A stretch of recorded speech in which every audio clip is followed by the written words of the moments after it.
Royberg doing here?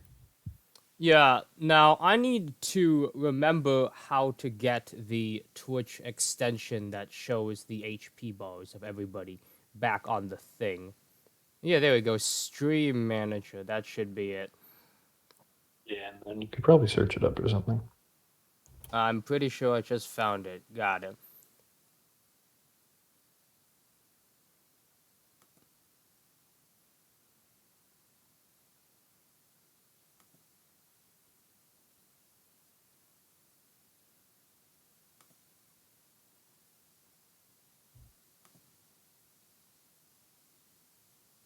Hold on.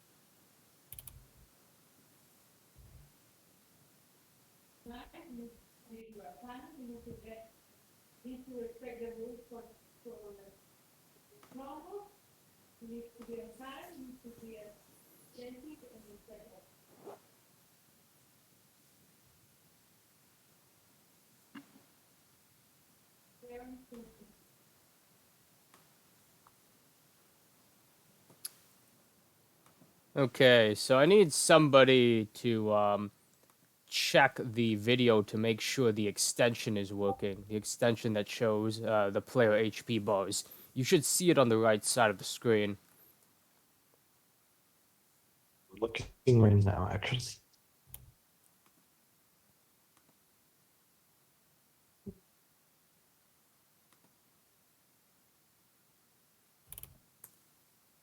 Oh god, not the echo. Yep, it works. All right, you can exit out that, and to not have echo, you can mute it on your side, like mute the video.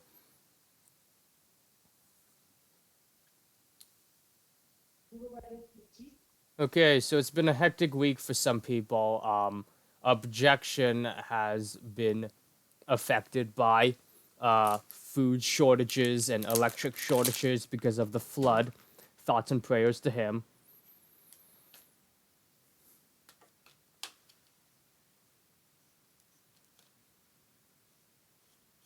I hope it goes well for him, and I hope it doesn't get too bad. Mm-hmm.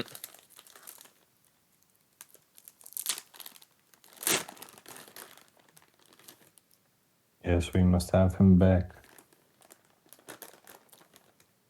Our beloved Triton Paladin. Yes, so we may have the fish maiden to guide us on our fishing journey.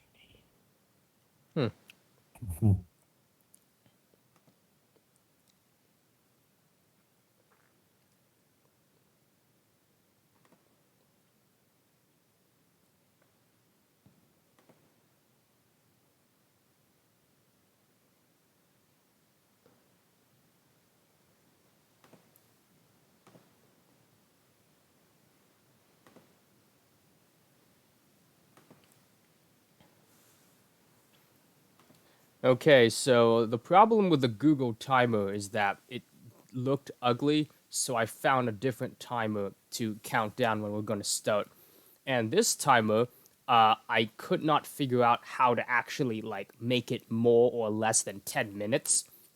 So it looks like we're starting a minute early once this timer counts down to 14, 13.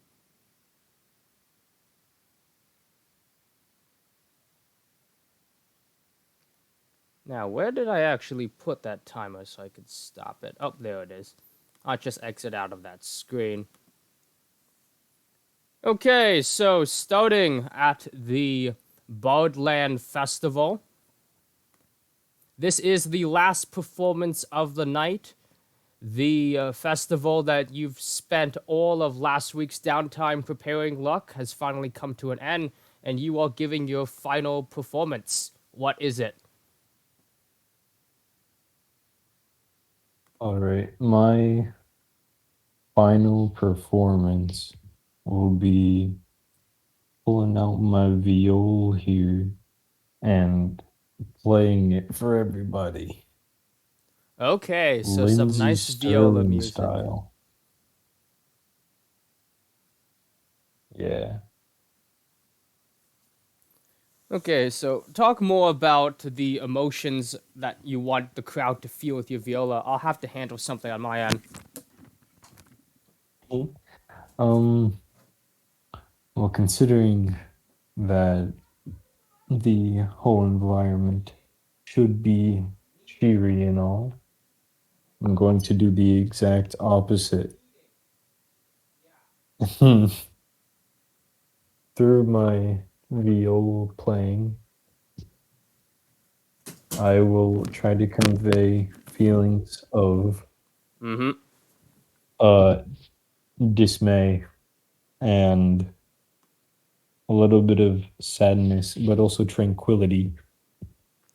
Okay, so with that final melancholic note, the crowd dries their last tears and solemn applause goes for you.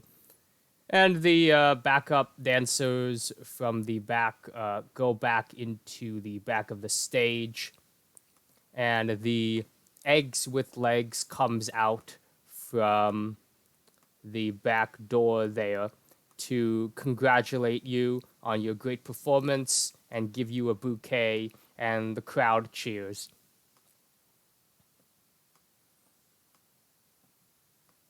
I bow to everybody and announce just my thanks. Mm-hmm. Thank you all for coming, as per usual. Um, Next year we'll have another performance. Uh, Yes. and now I know that my own song was a little not what you were expecting, probably, but now that it is over, you can all return to being your happy, merry selves.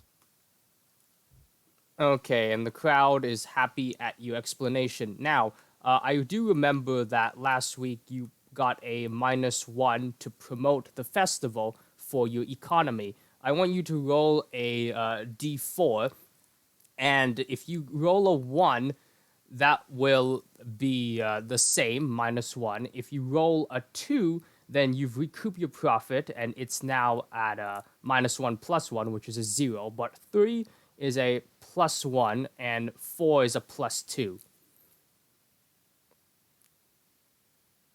And we get a 4. Woo!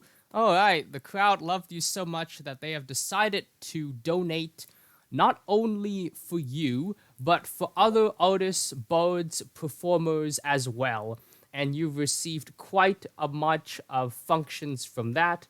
So I'll just add a note that the country of Bardland is now at +2 after a festival has concluded.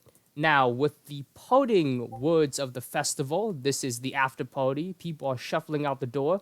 It's time to talk to anybody you want before going to bed and for final goodbyes. Until tomorrow when you do your great mining expedition. Right. I will walk down stage, or probably just jump off, and go over to my kingly companions here. How did you all like this part of the festival? How are you all enjoying it? I quite enjoyed seeing your variety of performances with your with some of your dancers under the effects of some of my product, but it was quite a sight to see. Yeah, probably. Although that's to be expected at the same time.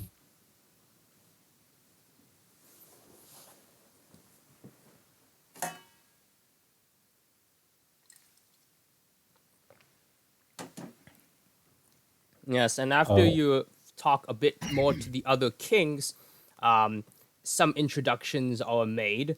So the cat, Madame Dagger, says, talks to you about how she decided to actually move to Baldland and stay there because she hates outer space.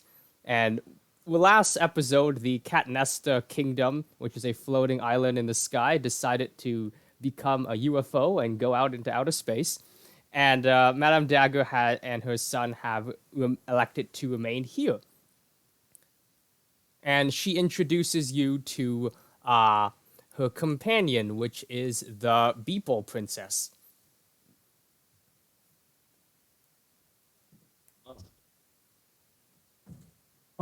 nice to meet you. I am Luck Fortuna, King of Bardland, as you already know.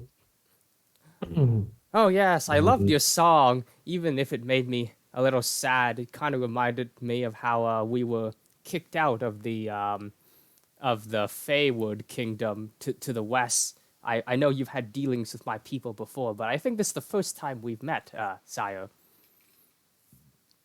yes, indeed it is. Well, I hear you were kicked out. Well, you are free to stay in Bardland. We always have, we are always welcome to everyone. Yes, We yes, most always excellent. I do encourage hope we'll everyone. be able to get on our feet soon. After all, I don't want to live too long under somebody else's rule. Haha, that didn't end too well the last time. But yeah, thanks. Anyway, I'm kind of new to this whole rulership thing. My mother used to be the Beeple queen, but yeah, now it's me. Haha. Yeah, I know exactly where you're coming from. When my father was the king, it was, well, I was pretty excited to be for him to hand it over to me.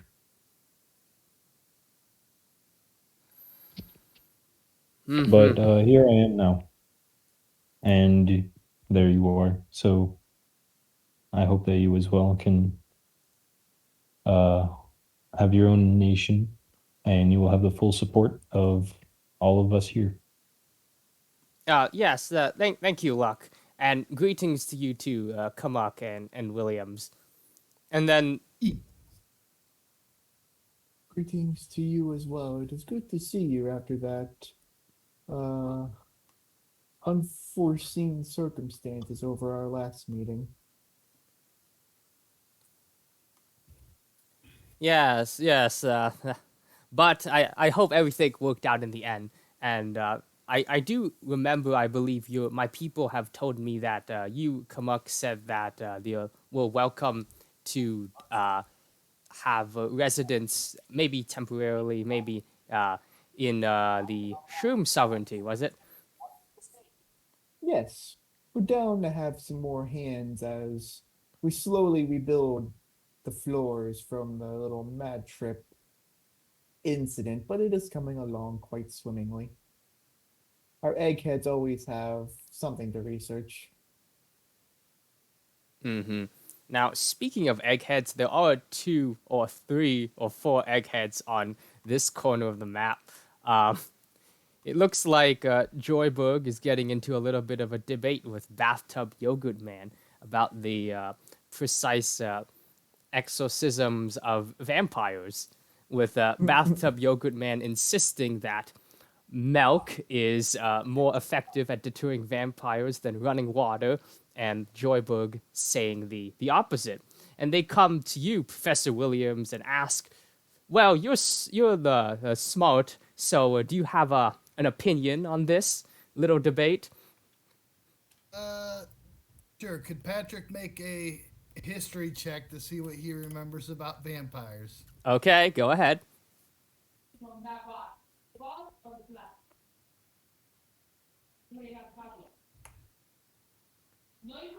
That'll be a dirty 20. A 20. Okay, so that would be. You do remember that some vampires are more affected by running water, whereas others, perhaps mutations, may be affected by milk. It depends on what creature is vampirized. Well, usually it's a human that's vampirized, but it depends if it's a different creature. From my personal experience, I would be saying that running water would be more commonly effective.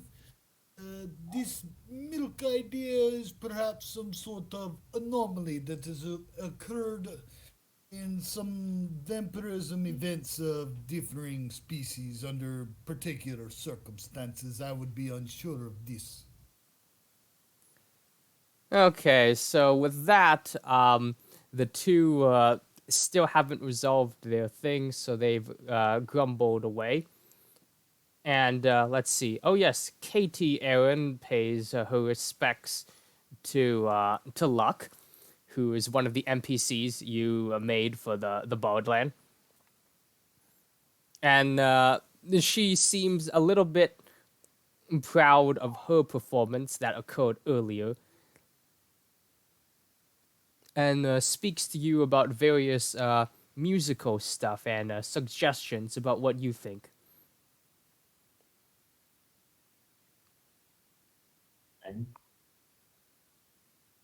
I thought her performance was pretty great, and there were probably one or two things, minor, that she could have done just a little bit different and made it perfect. That would have made it perfect. Yes, and you and her proceed to talk more about slight criticisms and possible improvements, and she bows to the other uh, members of the King campaign and talks about going on a tour to various other kingdoms.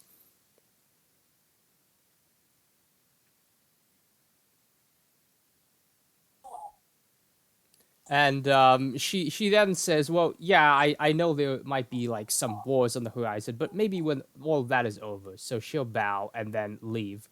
Now the most of the guests have left the Baldland Castle and are milling out into the streets outside Baldland. And do you have anything left to say to the NPCs before you go to bed? Nope, I don't think so. Except Zoinberg and Yogurt Cup Man should settle their differences quickly because we can't have too much what's the word? Bickering happening. Right They'll away, disrupt sire. the peace. I promise you that I will prove my theory. He's a hack, I'll prove my theory. And then they keep bickering, but they're leaving, and they're slightly tipsy. Drunken research. Yes. Okay, so if you haven't already, you can take a long rest. And I am going to roll a d4 of my own. Okay, so in the order we are in the chat, okay, I'll have Kamuk be a 1, Nut will be a 2, and Williams will be a 3, and a 4 is a reroll. Okay, Williams. Late at Yes. night, you hear a tapping on the window where you are staying in the Baldland Castle. All right. Williams is definitely the best person for that to happen to. Williams is just gonna lay in his bed and grumble for a little bit, and I'm gonna have my owl go check what's at the window. The owl screeches in fright. The blinds shoot open, and you see on the other side of the window there is a pale humanoid with a red nose. With a red nose? A round red nose like an apple. You do not see his eyes or mouth. And then lightning strikes, and there is nothing in the window except the scenery from the mountaintop. All right, Patrick's gonna walk over to the window and take a look around. As you walk to the window, you hear laughter coming from far away. Outside, you see the stars. In the distance, you can see the horizon, which is your kingdom, and also the radiation zone that is now Kamak's property, and the ocean, a little bit of the ocean, but you have to crane your head to see that of the Watcher's kingdom. All right, and do I see what direction this is this sounds coming from? No, Know it's a which little bit direction the too laughter is. hard to perceive. Hmm. Uh, all right, I'm going to use my owl's senses. I'm just going to kind of have it fly around within that 100-foot range of me so I can communicate telepathically and see through its eyes, hear what it hears. Okay, so as the owl tries to trace the sound, it's you manage to hear more echoes of the laughter coming from surprisingly holes that seem to go all the way down to the bottom of the mountain. Holes that go to the bottom of the mountain. Yes, like caves, crevices, cracks. The sound travels, amplifies, magnifies through there with various echoes, and you hear things you would not normally be able to hear if you were not linked to this owl familiar. Like, can I make out what any of them sound like, or is it incoherent?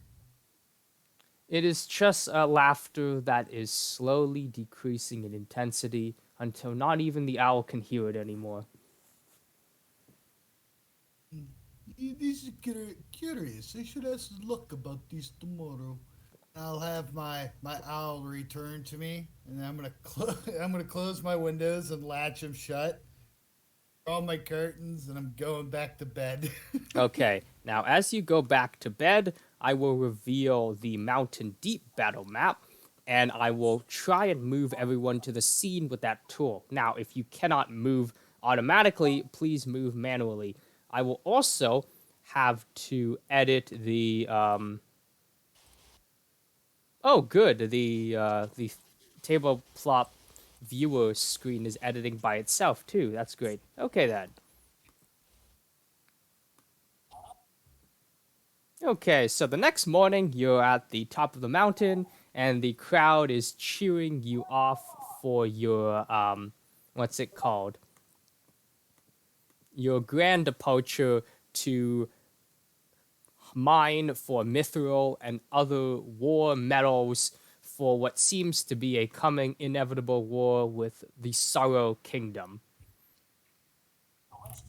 You are at the top of the mountain, and all players have free movements. Now, do you see the new battle map? I see we're on neutral party, right? Um, yeah, Hardland, neutral party, and then base camp one, right? yeah. So if you scroll up a bit, oh yes, Neutral Party. I think that's the person who created this map for free. Thanks, Neutral Party. And I guess that's his Patreon or her Patreon or there. Now, do you have anything left to say to the people before you begin your trek down the mountain?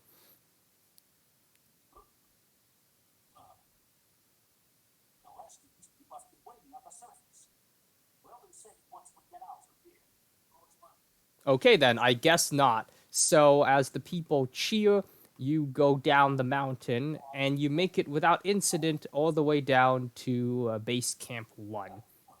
The mountain is sturdy, while the we're air is fresh. well, while we're en route to base camp one, Patrick's going to look over at Luck. So, look, last night something rather particular and peculiar happened. Really? Well, lots of peculiar and weird things can happen in Barland at night. You'll have to be a bit specific. Do you happen to have pale faced individuals with big red noses show up in windows regularly? Uh, that could either be an extremely hungover, very pale elf, or I don't know. That is certainly something I have Yes, not heard of yet. it seemed rather reminiscent of a clown, if I am thinking correctly. And Hmm. I attempted to discern where they went, but I was unable to. My familiar, however, did scout about a little, and I noticed there was strange laughter coming from cracks and crevices in the bottom of your city heading down. That's interesting. Normally at night, people don't go that far down the mountain, although it could be already a bunch of children trying to pull pranks on each other. I suppose it is something that we should look at.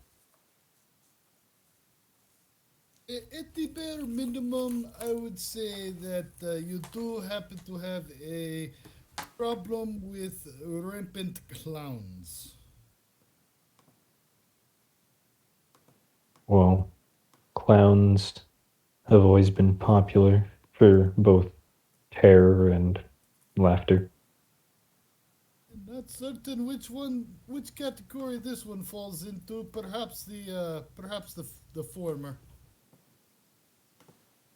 They do carry a certain comedic effect, but also, depending on the circumstances, a horrific factor. Yes. Find it This both. one was more, for lack of a better word, creepy. Don't know why they're peeping on me sleeping. Mm. Maybe they would just find your tusks so elegant. Yes, well, as elegant as my tusks may be, I prefer not to be watched while I'm asleep. Reasonable. And as you Hopefully, continue this hopefully this is exchange, not some lovelorn stalker. the a Mhm. dwarf at the base camp welcomes you, and he says, this way," and leads you into the lodge at the bottom of there. Now, while that's happening, I did have to mute Mega because there was background noises. Are you still with us, Mega? Oh, yes, sorry, let me fix that background noise so it's less loud. It's just people talking. Mm-hmm. Understandable. And Also, why are you joking? You're still on the mountain. yes, it seems you're in your slowness as a turtle. You have still remained on the mountain. Now, do you want to walk down normally, or would you rather roll down and have someone kick you?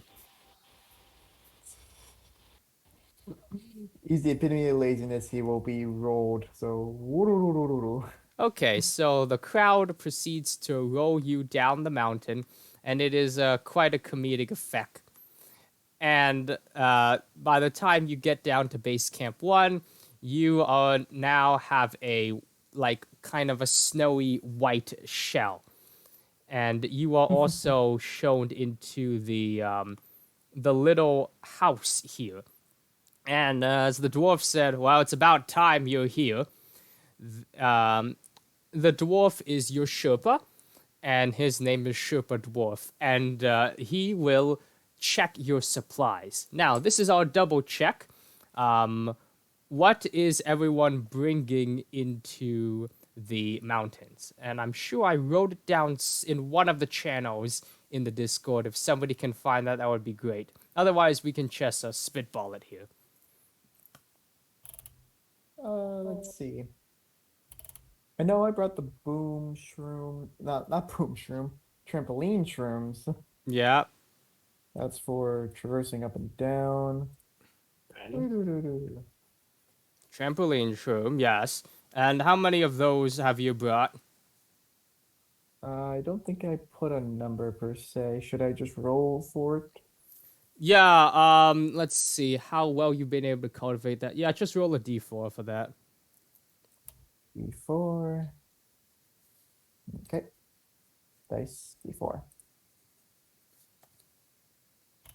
It's just one. A 1. Okay, so you got 1 trampoline shroom.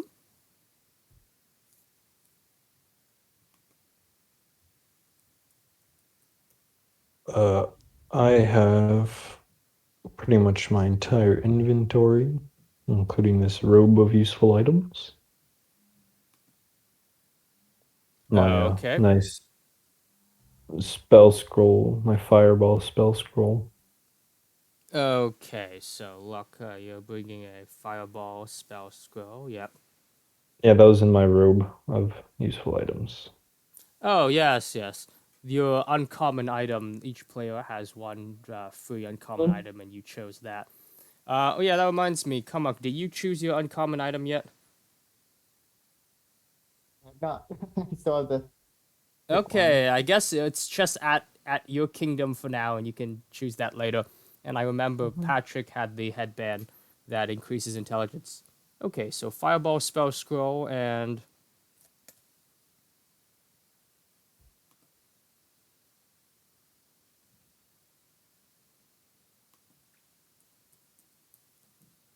okay, I do remember that there were night vision goggles, so I have that packed. Now, who needs them? I Kumuk definitely needs one. Okay. Okay, so add that to your inventory, Kamak. Night vision goggles, yep. Mm-hmm.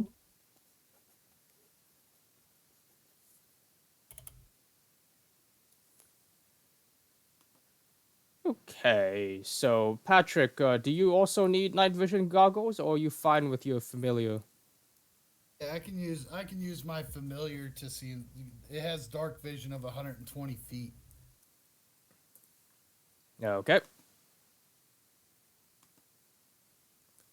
And also, there is my general mining equipment, pickaxes.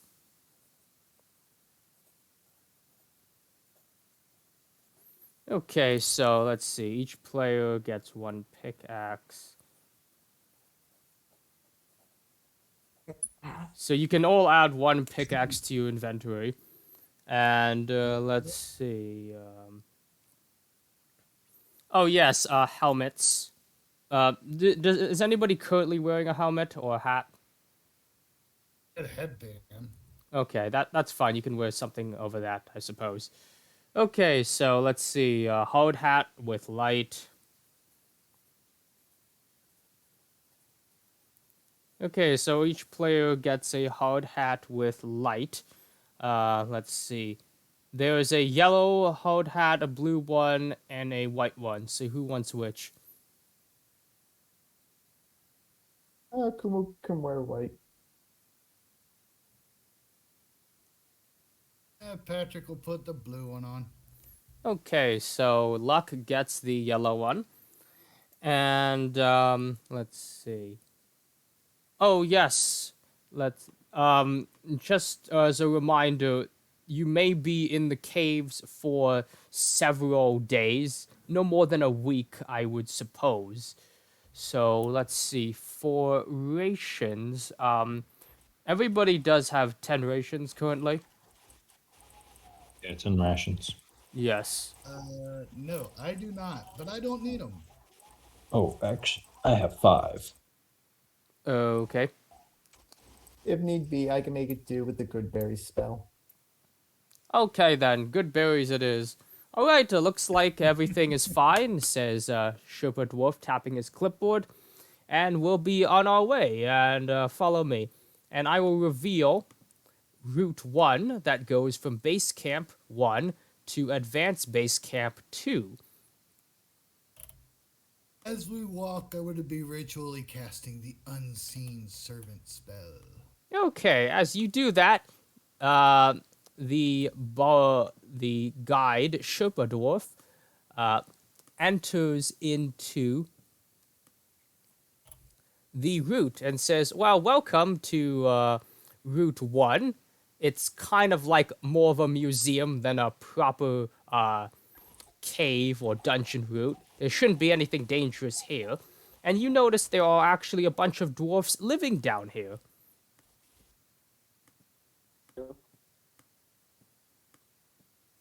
And over here, you'll see there are various exhibits and paintings. This one over here shows the creation of Bardland. And you see there's a rising sun and a volcano in that picture. Now, if you now, which way do you want to go? You can go like straight down, or you can go southeast. I believe this would be a good decision for Lord Luck to decide, as this is his particular endeavor.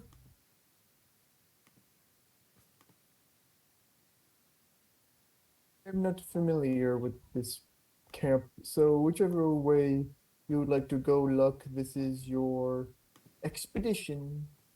So feel free to lead the way. At the moment, we could take a bit of a scenic route and go to the southeast. Righto, my lord. So the dwarf will go here, and you enter into the fashion room. And over here is a bunch of Bardland fashions. You recognize one of the dress was worn by Katia during her performance. And there's a few ancient and modern fashions in this room. And as you go down in the hall, there is a painting of Bardland overlooking the the Watcher's kingdom. And it's unfortunate that Guy Zale got food poisoning from too much celebrations last night and had to stay at the top of the mountain. But I'm sure he'd like to see that. Yes. Kamak, I'm hearing a news broadcast from your voice. Dang it, how low did I have to put this volume? Oh, There, I put it on subtitles. okay, Yeah. that's better, thanks. Okay, and then if you keep going down, there is a bunch of people harvesting plants from at the bottom of the mountainside, which represents the farming history of Bardland.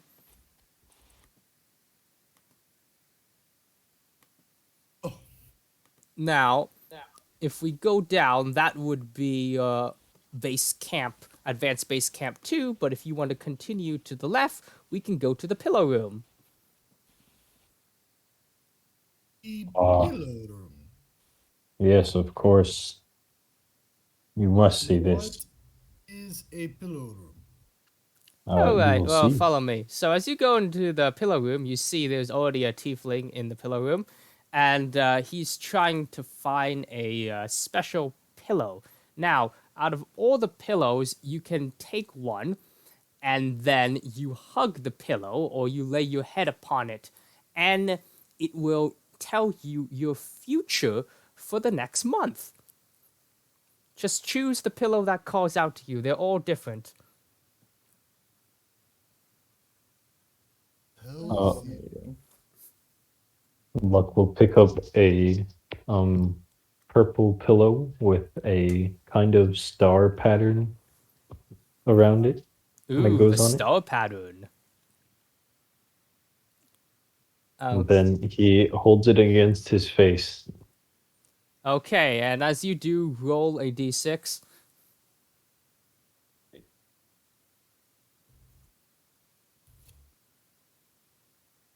Or Okay, a 4, which means 4 meaning decent luck. So you have decent luck in the coming month ahead. Now, I did not tell anybody this yet, but when we started the campaign in the Shroom Sovereignty, that would be March the 1st.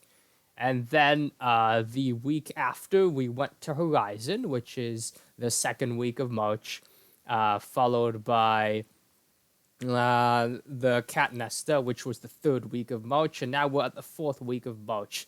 So this luck will apply to the week of April. And in the continent we are currently in, or the king country we are in, the month of March is a pleasant spring month, which is easy to navigate with no adverse weather conditions or bad luck. And so is April. Now, who's Alrighty. up next to take a pillow? I'll roll one for the dwarf guide. I want to see what his fate is. Oh, he got a 6. Wow, that's fantabulous luck. It looks like he's gonna get rich soon. Hoo-hoo!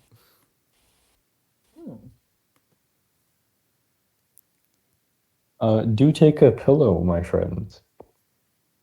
I can assure you they are all quite comfy too.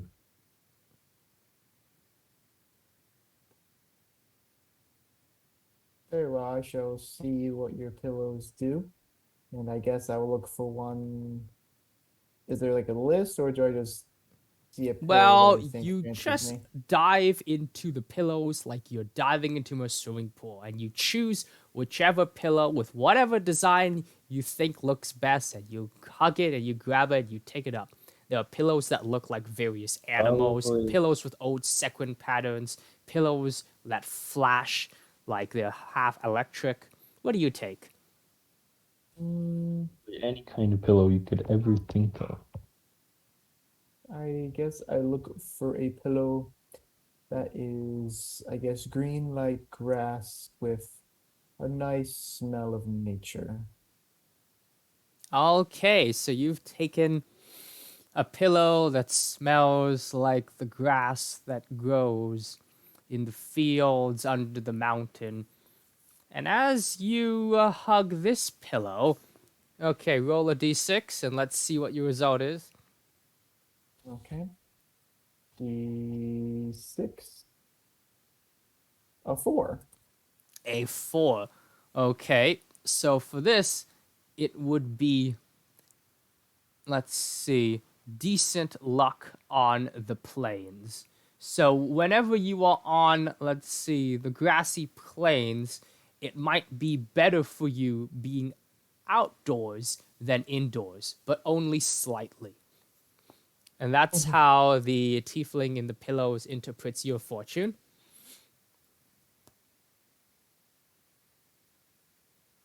And Well, that's Patrick, have you taken a fantastic. I'm pillow? outside most of the day anyway. Patrick is still a bit doubtful these pillows can actually tell one's future. He's not quite convinced. But, I will refrain for now. I am not quite convinced that these pillows can actually tell one's fortune. Well, I believe suit one yourself. controls their fortune. Yes, well, suit yourself, my lord. And if we go northwest, you'll see one of the most controversial pieces in the Dwarven mines. And I'll show this one. It's a painting that depicts the end of the world. And as you look at that painting, I need all players to roll a religion check. Religion. Don't roll that one very often. Yeah, I know. All right, let's see. What is my can find religion? it. Patrick got a 6. I got a Five. nat 20. A I got a natural nat 20. 20. Okay. Well, Luck, as this is your kingdom, you have, in fact, seen this painting before and spent many restless nights and nightmares thinking about it. But seeing it again, it reminds you very much of what sounds like the fall of the king country. And you see there is in the painting an abstract version of Baldland Mountain exploding and Shroom sovereignty getting caved in. And Horizon seems to be having weird lightning effects. And various other countries who have not been described yet as part of the King Confederacy also suffering bad effects. but it looks like there is a ray of hope in in the painting, which seems to be the kings uniting and leading an army. Uh-huh. Now, for Patrick, who rolled a 6, and Kamak, who rolled a 5, all you see are abstract blobs on a canvas, and you think this is dull, maybe art that was used to, like, smuggle money or trick people, and you're a bit disappointed at what looks like a really ugly painting with splotches everywhere. It really This fails is to impress. controversial. And I can see why.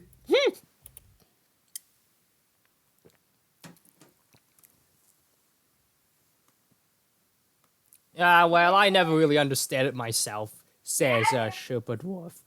Yes, Oh, I have no homework. Well, I do. You're oh. kidding. Okay then. And as Sherpa Dwarf goes down, he'll show you this is the music room, and there's a bunch of primitive instruments that various children are playing with. A lot of these children are the children of the nobles who were at last night's bald festival party. So this is basically the daycare, and there are some dwarven families there too.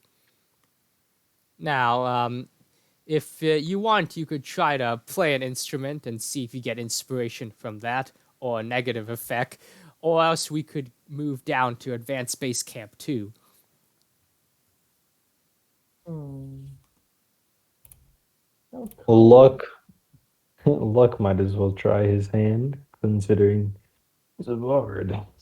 Okay, so for the You got bard, let's see. What do you have proficiency in again? Tools, pan flute, playing cards, set, viol.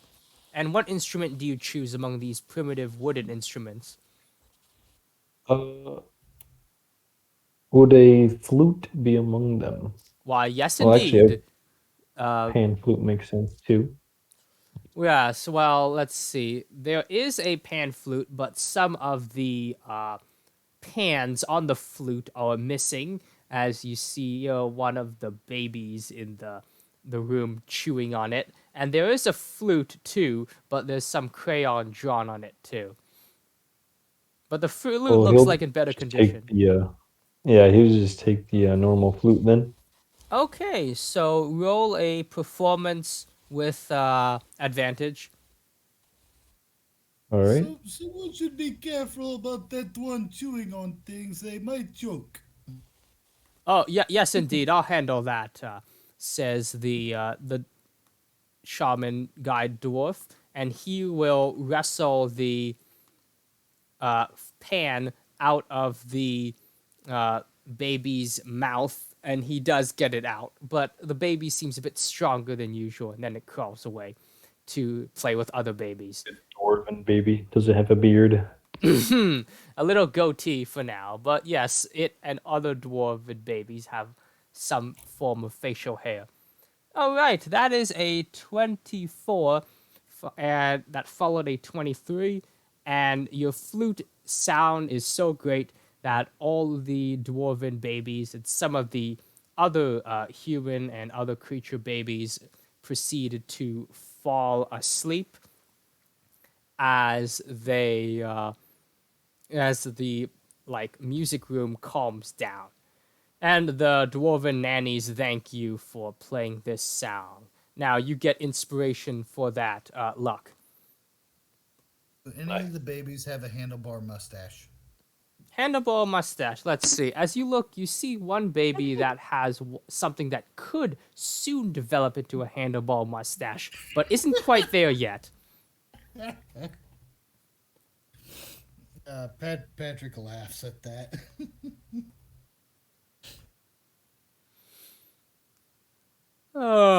Says the dwarven Sherpa as he says, okay, are you ready to, like, go down to the second one, Advanced Base Camp 2?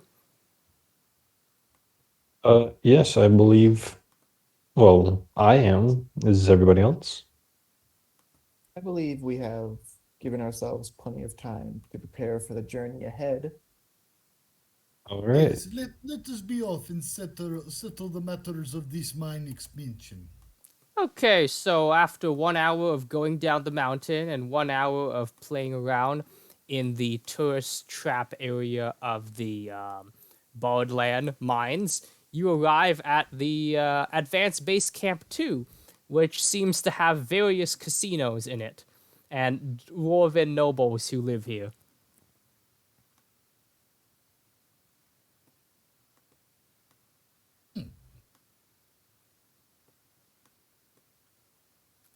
Yes, yes. My lords, there are various shops here if you want to check anything out.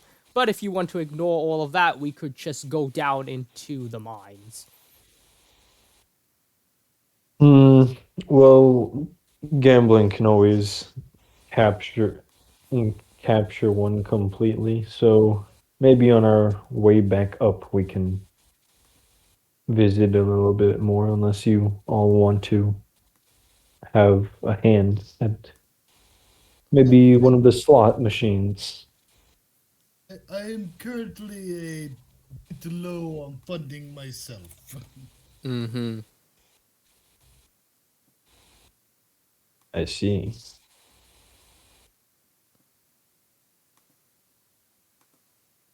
Okay, and Mm, as you do that, from the other side, let's see, from the other side, it appears that there is a person who charges the other way here.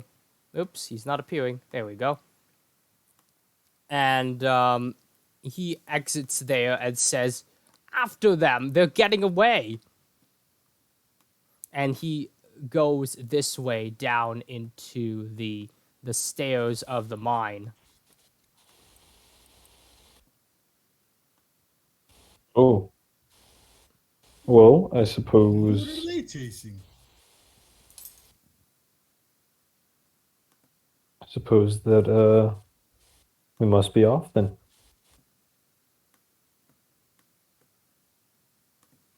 We have an opportunity. We might as well go take it and catch that uh offender. I say we follow him. No room for criminals or thieves during a mining expedition. That's just way asking for trouble.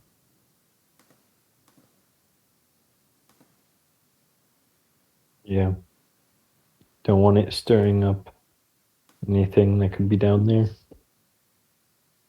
Okay, so the mine stairs is right this way, where the dwarf Sherpa is walking down. Over here.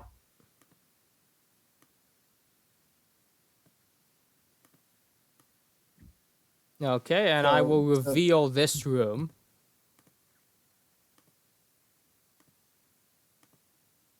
As you enter the room, you see that your Sherpa is dead. There are various other dwarfs Bad. in the room too, and the Beeple person also died.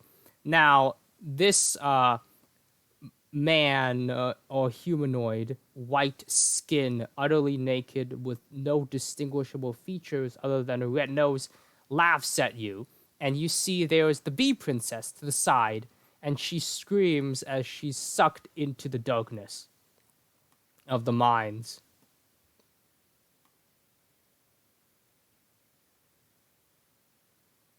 Uh, Recognize that nose. That's the same one from the other night. really? Well, I don't see many pasty white people with big red noses. I assume it's the same one. We should question them. first, we have to be able to catch them and secure the bee people's monarchy. Now, as you say that, the clown begins to fade away, and the person closest is Luck, Do you have the time to do one thing before the clown fades? All right. Um, I could.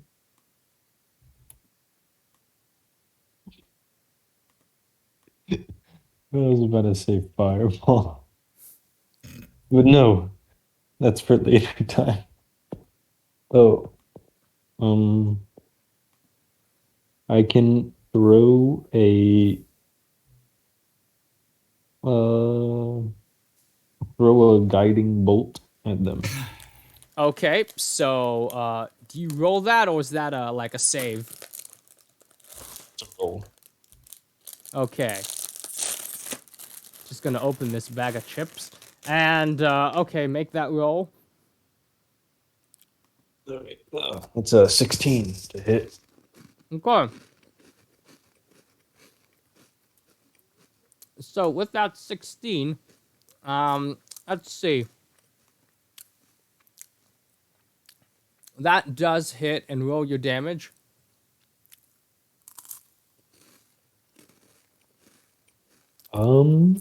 14. 14 damage. Okay, so you see a streak of bone mark from the guiding bolt on the clown's face as it also disappears into the darkness.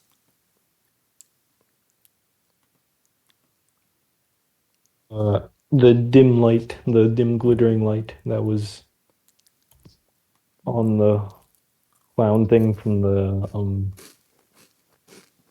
guiding bolt will last for about 6 seconds Okay. as it travels down, because that's one round, I think. Yes, so as the clown shimmers away from this cave, you feel the earth move under you and then steady all of a sudden, as though the earth was spinning and suddenly stopped. And the light in the cave gets a little bit brighter as you manage from your vantage point to see to the end of this cave here.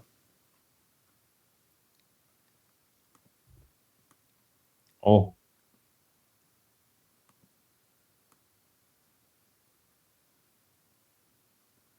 all right. Goodness. What what in blazes what is wrong with your people and performers? Is that normal around here? Did someone take something they shouldn't have? This is definitely not normal. Patrick would like to roll investigation on the dead doors to see what killed them. Okay, go ahead and do that.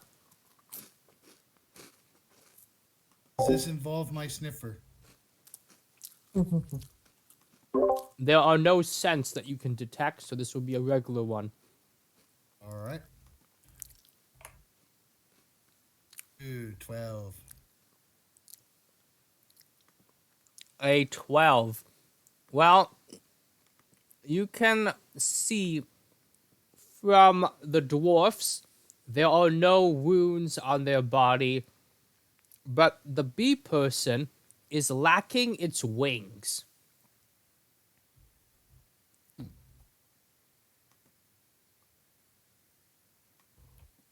Well, that is a bit morbid.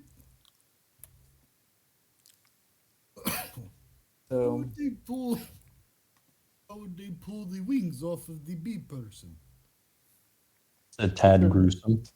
to prevent them from escaping, my estimation is.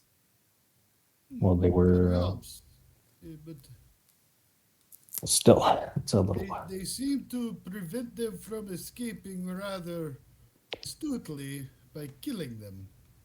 Mutilation seems excessive. Agreed. Well, as we've seen from that individual, who knows what is going through that mind. Yes, it does. It would behoove us to have caution, but I believe since he does have the Beeple princess with him, time is of the essence. Who shall be This- taking lead? Yes, and hopefully we can figure out how he is causing this slight seismic activity and prevent it from further compromising the expedition.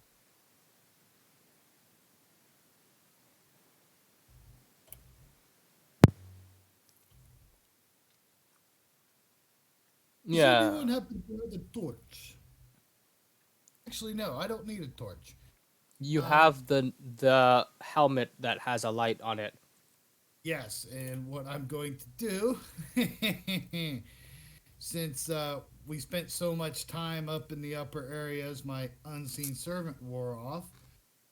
But I'm going to cast Unseen Servant, and after I bring out Mr. Smithers, I'm going to put the helmet with the light on him, and so that'll be on, and he can lead the way in front of us. Okay. And he can go out to 60 feet away from me.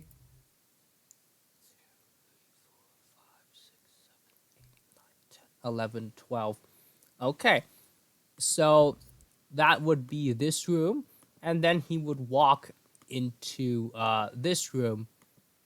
And as your unseen servant walks into the room directly south of you, both the dwarf and the kobold fighting it gasp as the unseen servant decides to scoot around the kobold, and it makes a shriek at the dwarf and then runs downward, knowing that there must be a caster where there is weird, unknown, magical things happening. And the dwarf shakes its fist and says, "I'm gonna get you." Right? And all right, Patrick will start leading the way then into the next rooms. Okay. Being here at the door. Oh, you are still alive, yes? Well, yes, I'm fine. Why do you look so shaken? Is anything the matter? We are Right. following a strange individual who seems to have kidnapped the Beeple Princess. Beeple Princess? What? I thought she left Boatland last night. What is she doing down here? And then he says, "What's that smell?" and goes into the next room. God! Giantfin! Crayon, how did you die? What happened there? Trying to figure that out ourselves. Why, I was Did in... you happen? I Did you was happen in... to see a tall, pale, big red nose person Nose? run by? No, that can't be real. That's just a rumor. The also the knows- children must have been... No, the children must have been playing around. That can't be real. Come on. Ha! I would sincerely doubt children pranks would leave three warriors, three dwarves, and a Beeple dead.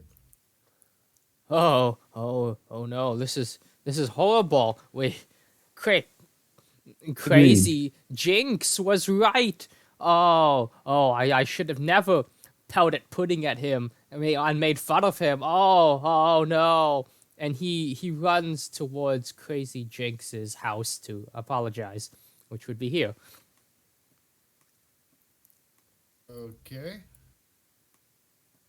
Meanwhile, the kobold at the south end of the tunnel has, after panting a bit, regained some ability to run with a second wind and then goes further down. All right. Patrick is going to. I'll save my gimmick for later. Since time is of the essence, I'm not wasting time. I'm just going to go ahead and cast Detect Magic. Okay. So for the, I think how long does it last? As for the next 10 minutes, I can see magical auras.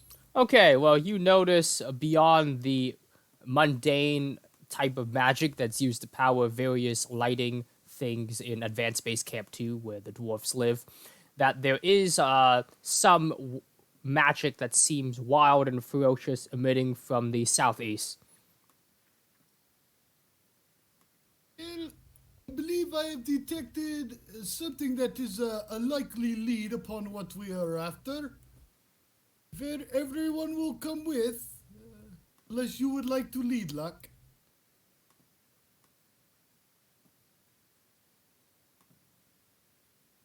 Lord Luck? You're muted, not. I sorry about that. Well, I am the king, so and these are my mines. I might as well lead.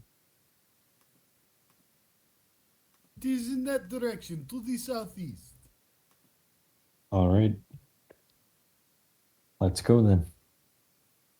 And then can starts walking, switching his vision to dark vision as he Okay. enters the darker parts of the cave. And Patrick's using the dark vision of his owl. Yes, and I will put your owl token here. Okay, so wait, I need to reveal this first. Huh, there we go. Okay, That's 'cause, so this is the view of what you see currently. Smithers should be out in that room right now with the flashlight helmet. Okay, so in that case, I will reveal more. And, okay, so as you see, there is a bunch of dwarfs fighting kobolds, and it seems a cave boss over here is emitting a magical aura around him. And as you enter the cave, Luck, everybody rolls initiative. Ooh, more initiative. Yeah, Let's so go. I'll just move your token one step back so you don't like exhaust any movement stuff. Well, I have an impressive 5. Have a 2. Okay, initiative. 5. 3. Wow. How did we all manage to get below like Luck 9? got 5. Patrick Because got rolls, 2. that's why. And Got a Kamak got negative 3. in my initiative anyway. Okay, it seems that the underground and the previous horror of all those dead folks have disturbed you somewhat. And first off, what will occur is that, let's see. It seems what I'm currently using to, the program I'm using for my dice rolls of the enemies is not functioning at the moment, so I will just use the dice channel. Okay, so this kobold will make a long-ranged attack to hit Luck with a crossbow.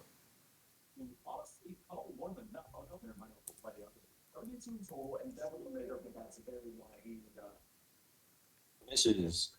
Okay, that's a 12, and that's a miss. And it will then stay where it is, and it's other one, the other kobold, sees the party and freaks and decides to try and cross back to the other side. And as it does, it needs to make an acrobatics to maintain balance, which would be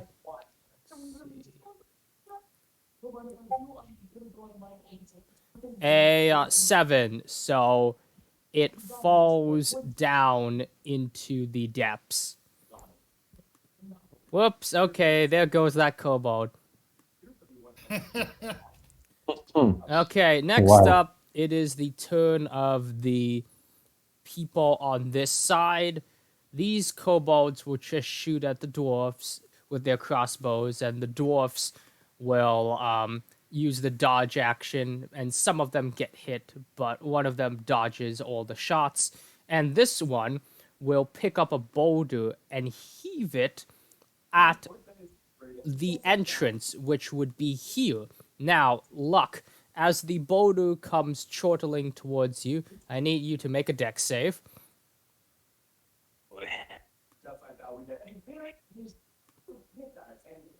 Luck, are you here? Yep. He got a 15 on that. Okay, a 15. And this boulder's way too big. Sorry about I'll make that. it a 2 size. My mic was unmuted, but it didn't Oh, transmit to my voice. okay. So as the boulder comes sailing, you manage to dodge away from it, but do get nicked by the boulder. So just move out of the way, 1 square away, south, or yeah, like here. And for that, that'll be half damage from the boulder. So I will roll the boulder's damage.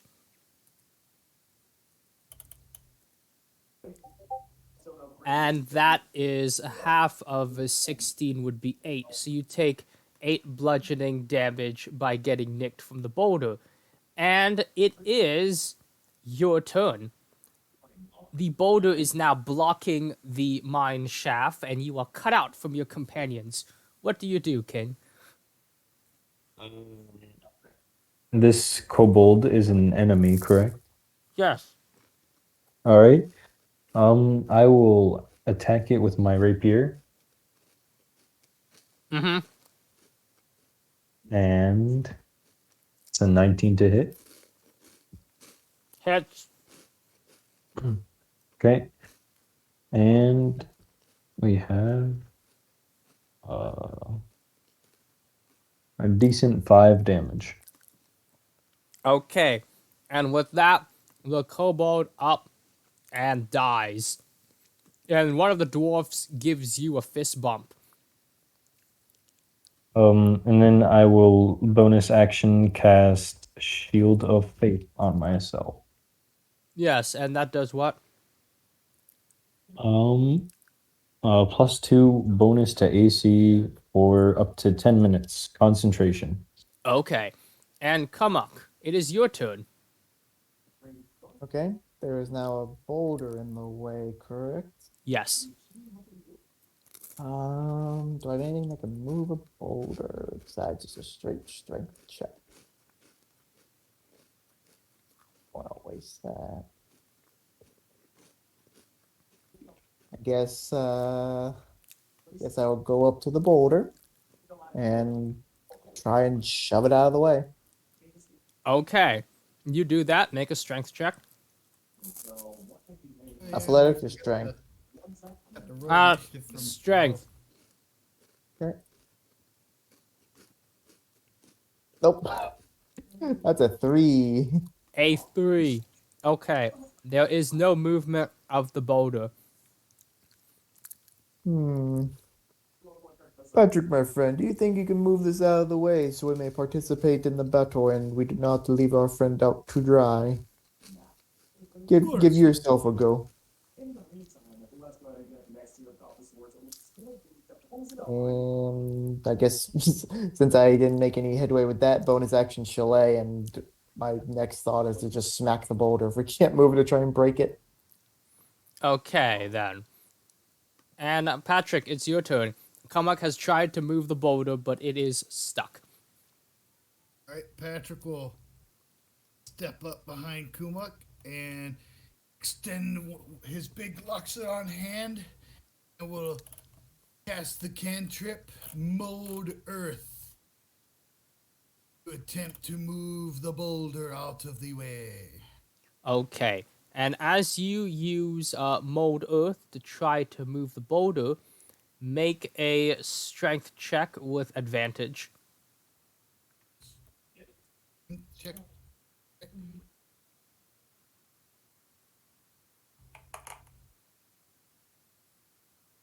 A 15. 15. Okay. So with this, the boulder moves a reasonable distance out of the way, which is here. But luckily, you didn't put so much strength so that, it would hit Luck or anything. So it moves there and it just stops at Luck's back. And now you can enter into the room. All right. I think where was I? So there's 10 of my 30 feet used.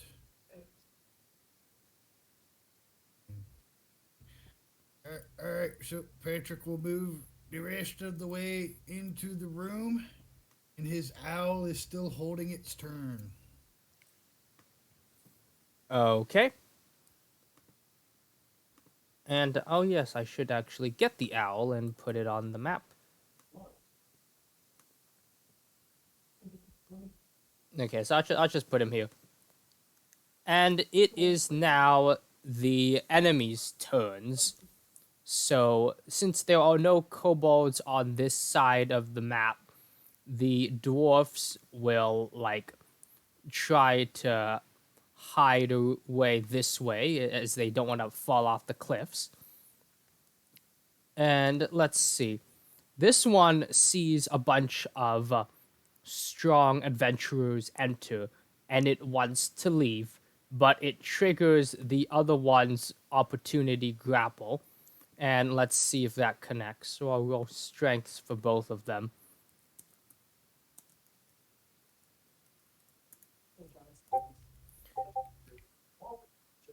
Oh, they both had natural 20s. So I guess this one manages to escape and the other one curses him. Now, this one is going to make a crossbow attack on this dwarf. And it hits, and he falls to 0 HP. And this guy will make a leaping attack as the cave dweller decides to run up. And unfortunately, this kobold is pushed over as it jumps here. Okay, so this kobold is hanging by the rails of the minecart, hoping not to fall off.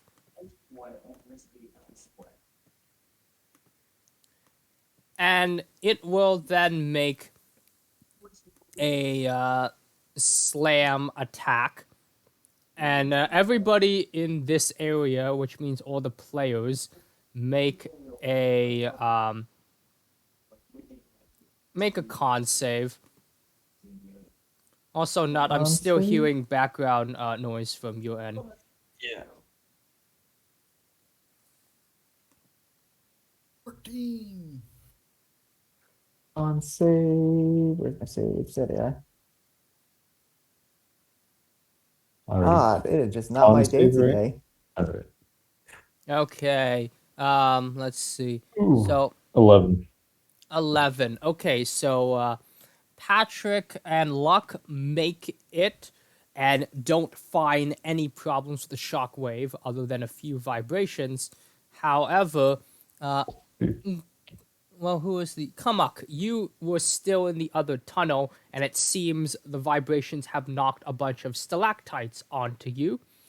And I will roll the damage for that.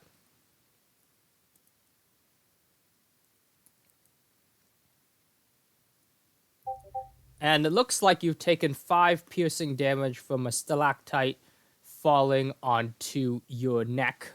Looks like that helmet was utterly useless.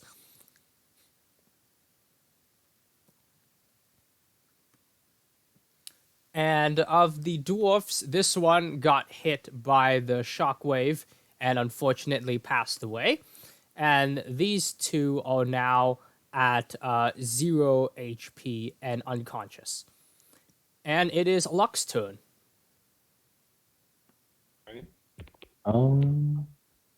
Let's see. I think I will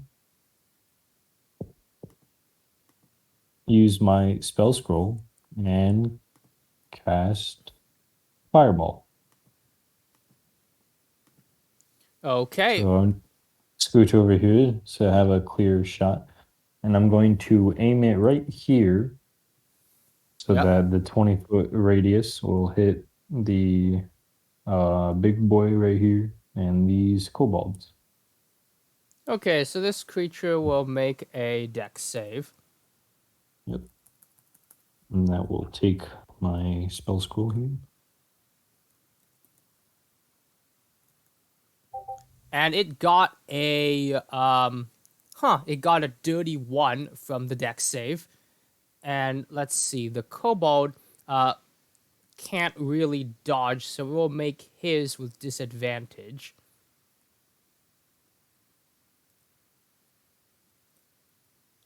Okay, so that's um, 2 natural Natural 20s in a row. Wow. Uh, That's impressive. it seems the fire has had some gaseous effects, and in this case, the force of the fireball has managed to have an effect so the kobold begins flying like a bird back to this side of the chasm. Well, it is. Now, what was the damage for the cave dweller? All right. That is 34 fire damage. 34 fire damage. Okay. The kobold that succeeded does take half damage though, Okay. Half because damage that's how, of the that's 30. how your fireball works. Unless it Okay. has like evasive or whatever. Right. So, as it does take half damage from that, it makes it to the other side and then burns away to a crisp. Okay, so that one Alright. is unconscious.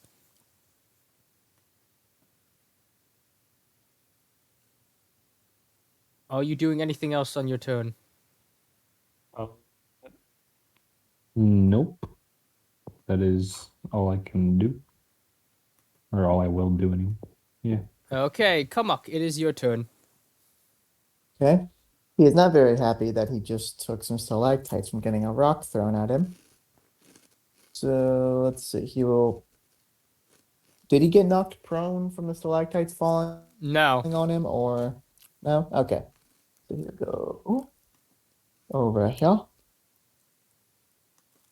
I already shillayed my staff, and I will hit this guy with, where is it? Funny. I'll just drop a moonbeam on him. 1 second. I'm going to get dumplings real quick. Mm-hmm. Ah, dumplings. Ooh. Yes, so please put a circle on top of the cave dweller and have him make a constitution save, please. Okay. Now, the circle, I will make this a size 2 circle. Yep, that'll work. And a con save for the cave dweller. Oh, my Let's Discord just freaked out. Okay, so it got a 16. It makes it so it takes 9 damage. 9 damage, okay. Minus 9. And with that, the dude is looking pretty pale in the moonlight from that attack. And it is William's turn. All right, Williams will leave his owl behind, just kind of perched right there. He moves up 5, 10.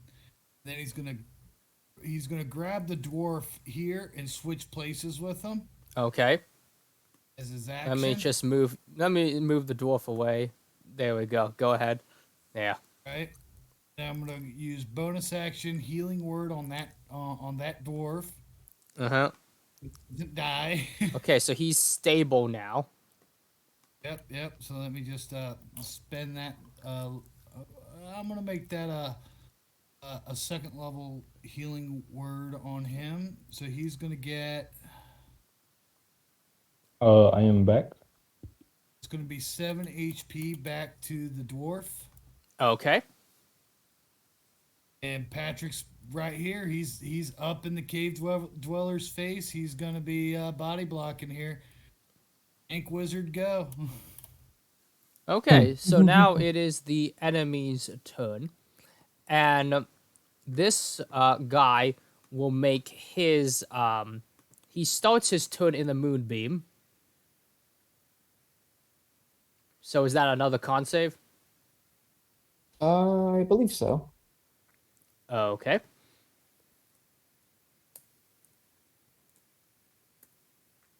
That is a natural 20. Wow, you're rolling hot today. I know. And damage? Yep, rolling. Half of that, he takes 4. Okay, 4 damage. The cave It was a dweller low damage roll. makes its shove action against Patrick. Now, with this, let's see. You can roll an athletics or acrobatics to see how the shove affects you as you collide into the dwarf behind you just healed. All right, sweet. I'm going to. I'll roll athletics, and I'll let my familiar give me the help action. Mm-hmm.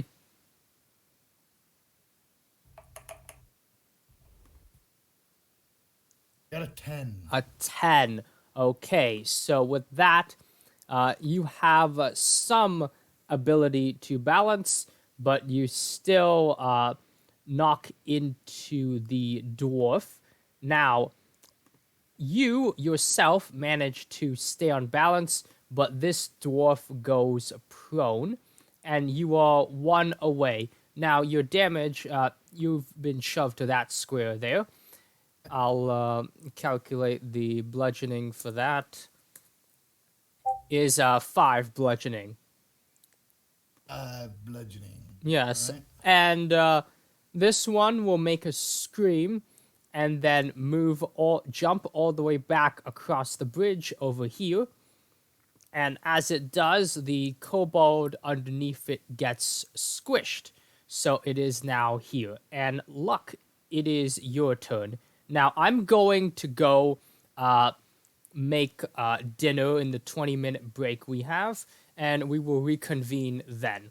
So enjoy your dumplings or whatever you got earlier. Dumplings are cool.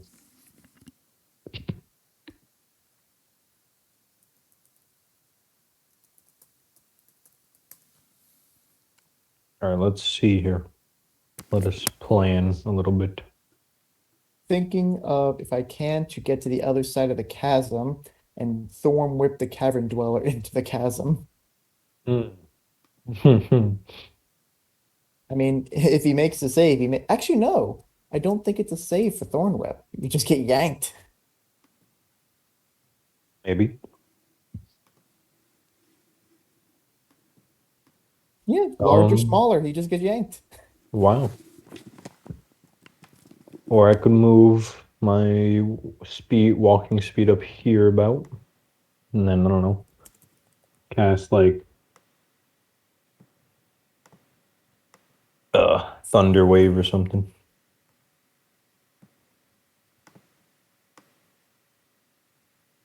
Underwave is always good. That's also a push. Although that's like pushing away from me. And that one also has a save, so he's a chance to resist the push. Yep. But at least it's like guaranteed damage. True. That's a plus. That's why I've been keeping the moon. That's why Moonbeam will always be useful, in my opinion. Yeah. Oh, I have found Erupting Earth to be an amazing spell. What's that one do?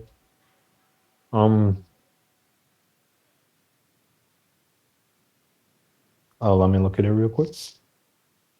I don't use it anymore because my character just casts Firestorm all the time.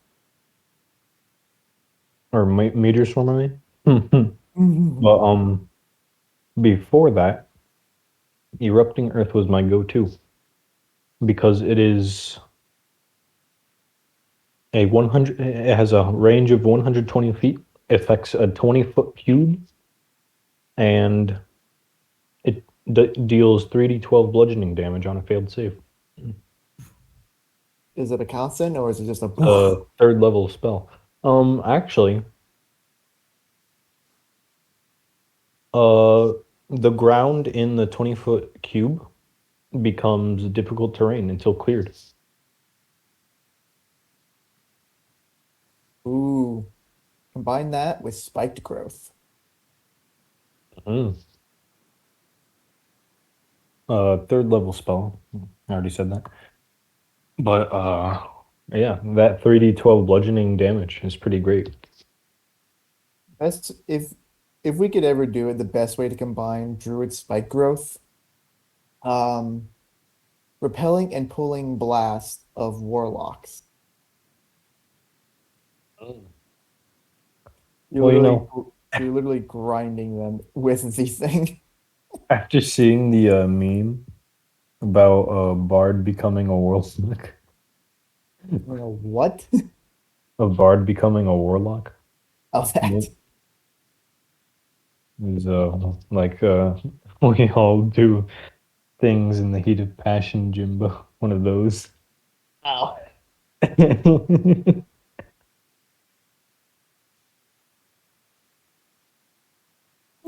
Oh, be that's a good funny. one. Yeah. That is a funny way of playing it up how your guy becomes a warlock. I accidentally fucked the demon. Yeah.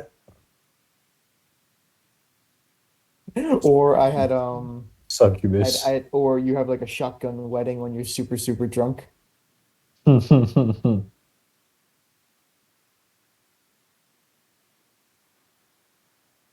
Local dragon. That'd be for sorcerer. Actually, no, that wouldn't be sorcerer. Is there? I don't think there is warlock for anything draconic. But don't Oh, you think well, there not should be? officially, no. Yeah. Probably, considering sorcery does have draconic bloodline, Hmm. and that's actually You pretty. gotta make it happen Yeah. somewhere, right? Draconic bloodline is awesome, though. It is. It's very good for a nuker, Hmm. especially when you specialize in element.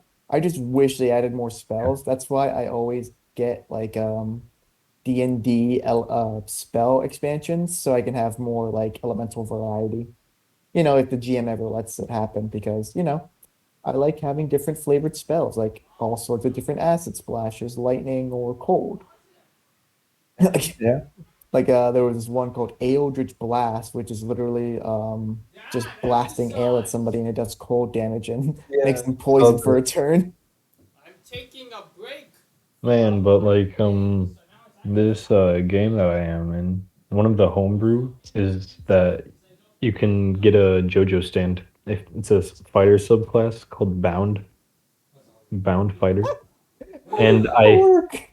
I multi-classed my sorcerer with it, and Oh, that's you awesome. get unarmored defense equal to 10 plus your dexterity modifier and your charisma modifier. Ooh. And my sorcerer has 27 AC.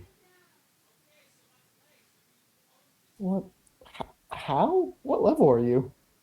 Well, we do go up to level 40, and currently I'm level 24. Oh, you're playing the epic level. Holy shit. Yeah. That's gotta be real So, fun for your GM.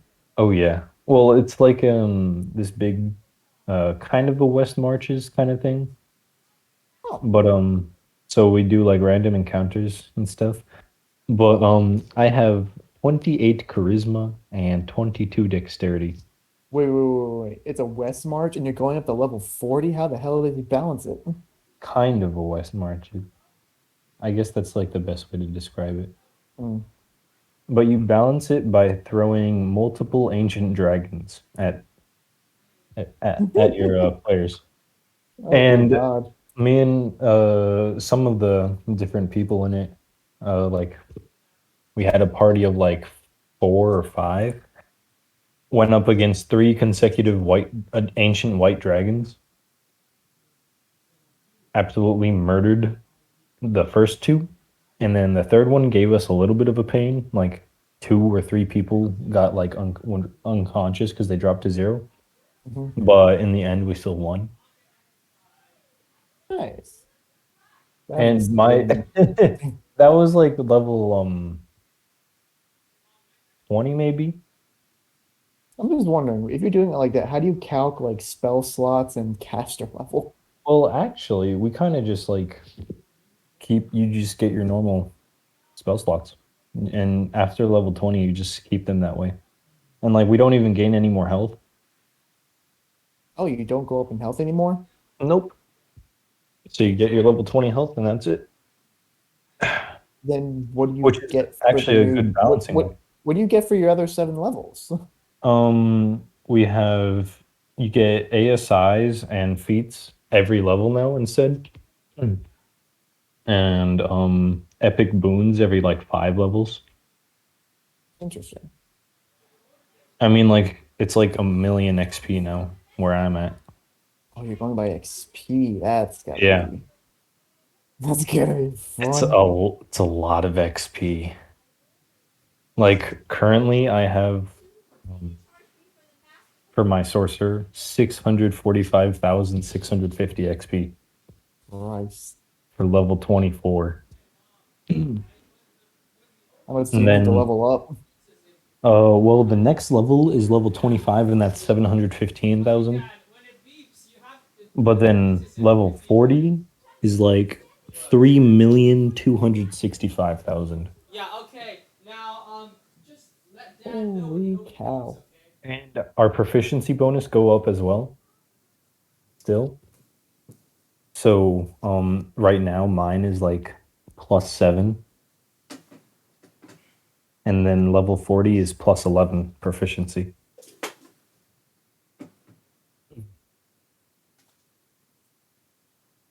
It's pretty crazy but also pretty stinking awesome because it's hilarious. That sounds pretty crazy. Yeah. There's like some there's like a really big homebrew document as well. Just like a list of all the homebrew things that are accepted. And funny enough, just being a full vanilla spellcaster has been extremely strong. It can actually just scary at later levels. Compared to like all the other like crazy homebrew that it could be argued as overpowered. But now I've decided to use my first homebrew has been the bound fighter.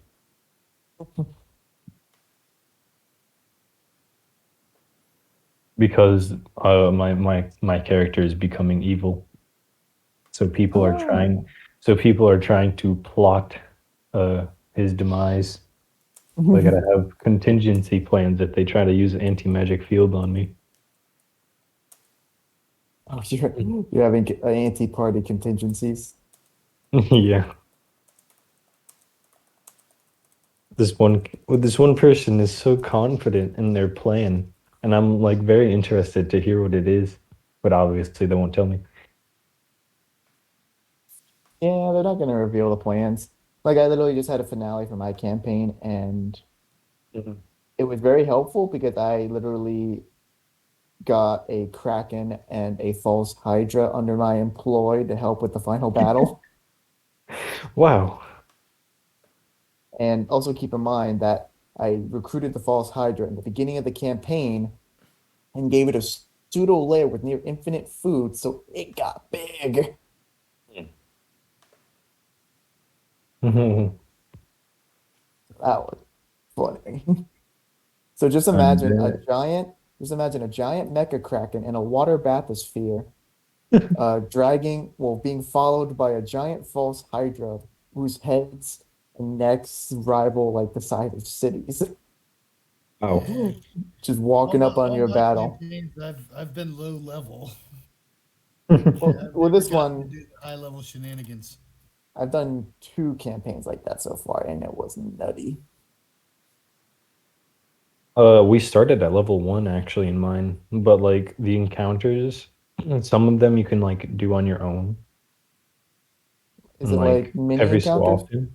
Yeah, so every so often you can randomly get mini encounters because we use Avray, and there's this alias or whatever. It's like the mining alias. So you can go mine for coins and stuff, and sometimes you'll get encounters, so you can get some XP that way. Oh, you literally use the Arvari account encounter generator. Pretty much. I mean, like Oh, it's not that often though, but some of the encounters can give you a lot of XP, and then if the DMs are nice enough or feeling up to it, they'll give you a real encounter. gotcha. Never really used a system like that. I saw like DNG RPG bot, but my brain trying to wrap around that it would take a bit. But yeah, like one of the encounters is like a bunch of devils, like four imps, two spine devils, and one bearded devil, and that's Oh, like jeez. 2400 XP or something like that. So if you're lucky enough to get through that, then that's an easy 2400 XP. So that's how you get through the first level. If you're lucky enough to survive. Yeah. I mean, there's other smaller stuff like oozes or bandit fights. Now the question is, do the DMs let you loot the bandits? Avery will sometimes give you a gold piece loot value, and we just go off of that. Oh, gotcha. So like when you like in RPGs when you kill something and they drop loot. You don't normally get like actual materials or like equipment, but you can get the gold, and then you can go to the market, what's essentially a market channel, Cool. and you can just buy kind of whatever you want if you have the gold for it. Hmm, Yep, quite handy. very. Because I can buy like a +2 greatsword for my other character in the server, and that character gets like a +1 to chosen weapon type, so it's a free +3 greatsword. Well, for them, You gotta be careful I with get a that plus. because then there's balancing with the Well, character. that's a uh homebrew class. Gotcha. But yeah, it went from a +2 greatsword to a +3 greatsword, which is fun. Yep, especially when you got great weapon fighting. Yep, which I do. Yeah, I also have a Dragonborn like that. I think he is a rune knight. Actually, I have like 4 different characters in this one server. So the Dragonborn is the sorcerer, and then the one with the greatsword is a Goliath barbarian. Big boy. Yep. Big boyish smashes the biggest. And then I have a variant human that is a firebender. Variant human firebender. How do you do the fire that bends? Uh, you get bending points, which are very similar to your sorcery points, I guess. And then you have your fire techniques, fire bending techniques, and some of which are like actual spells. And Oops. Oh, Anyways, did my we lose pizza's somebody? in the oven, and I might have to take a 1 minute later, like maybe in half an hour, to get it out of the oven. But for now, um, looks like we have about 2 minutes left until Nut returns with his story about the firebender. Oh, you're back! Hooray! apologies, my Discord crapped out on me. Uh, a lot of tech stuff has been going down because of the effects from the storm on power generators, etc. Ones are not fun. They will really ruin your day and a good portion of your month. Yeah, like after Boatland, we would have done the Watchers underwater section, but since he's not here, I guess we'll be putting that on hold to do something else, which is a secret I prepared. Ooh. And the person who was supposed to join us, I have sent two messages to, one 2 hours ago and one right now. And it seems the person is currently on Discord. There's the Moon server, the idle button, but not, responding. So we'll just continue. And it's time to continue. So, I believe it was Luck's turn, and the cave dweller had hopscotched its way to the other side of the canyon. Yep. All right. Well, Luck is going to move up here to the bridge. And, be just wait on one side, and then he's going to cast a shatter. Actually, no, Okay. Thunderwave. A thunder wave. Okay, you cast that. Yeah. All right. So that is. Oh, never mind. That's too small. Too short. Back to the shatter. Okay, you cast the shadow. That will be 3rd level. And I'll roll for damage. Does it have to make a save? Yes. Make me a con save. Okay. Okay, that's a natural 20. It seems this Get all creature the saves. it seems Get all this, the good rolls out of the way. Yeah, it seems this creature has a variety of flora and fauna living in its eardrums and has long lost its hearing long ago. All right, so that'll But be. it still has a modicum of hearing, and sound damage can affect the body too, not just the ears. So roll your damage. Yes. I already did, and that'll be 7. 7 damage, and that would be 7. That's half, so that's 3 damage. And with No, that, it's no. 15 divided by 2 is 7. Oh, Half it. Half of okay. 15 was 7. Yeah. Okay, so with that, the creature gets enough damage done to its flabby belly as it reverberates with your shattering sound, and it dies. Wow.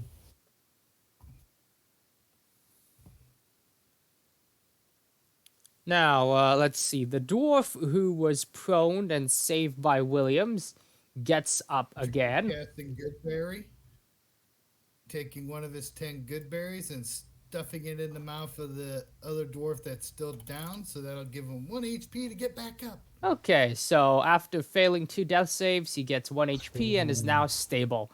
So the dwarfs thank you, and they're a little bit sad that one of the other dwarfs died, but hey, that's the mine life. Yes, well, unfortunately, he was finished off before I could assist. Yes. Well, thanks for saving us. Otherwise, we would have all died.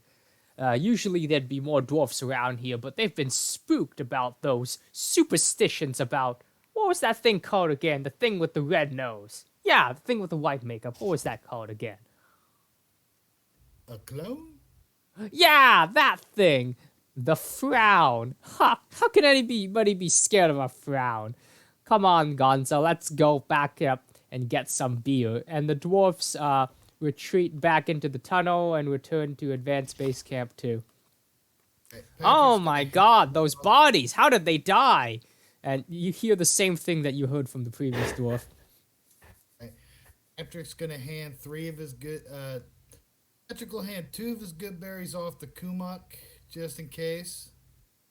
And another 2 off to Luck if he'll take them. Then out of the 9 I have left, I'm gonna give 1 to my owl. 9, 2, 2. That gives me 5. So 1 to the owl, and then 2 to my unseen servant, and I'll have the other 2 in my hand. Mm-hmm. Okay. And the unseen servant lasts for how long again? Hour. An hour. Okay, then. So your unseen servant is still with you, with the headlight lamp on its head, just floating about, lighting up the place.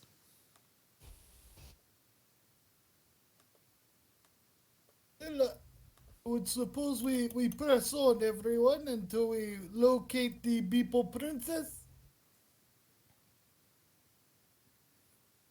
Mm-hmm. I'm still good to go. Although, also, how much do those good berries heal? Just They one. heal 1 HP every time you eat one. All right, so that'll be 2 health that I get back. Good berries are uh, handy. yep. So how many good berries have Well, we used so far? I'm good to go. You've got a luck just ate his 2. You still got 2 in your hand. Gave 1 to my owl, 2 to my unseen servant, and I got 2 in my pocket still. Oh wait, you have good berry too.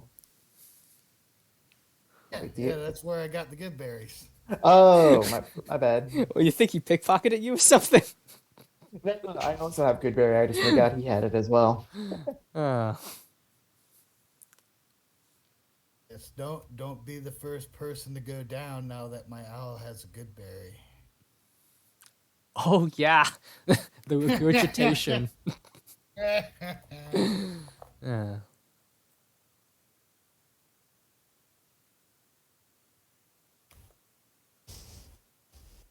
If everyone's ready to press on, how shall we get across these tracks?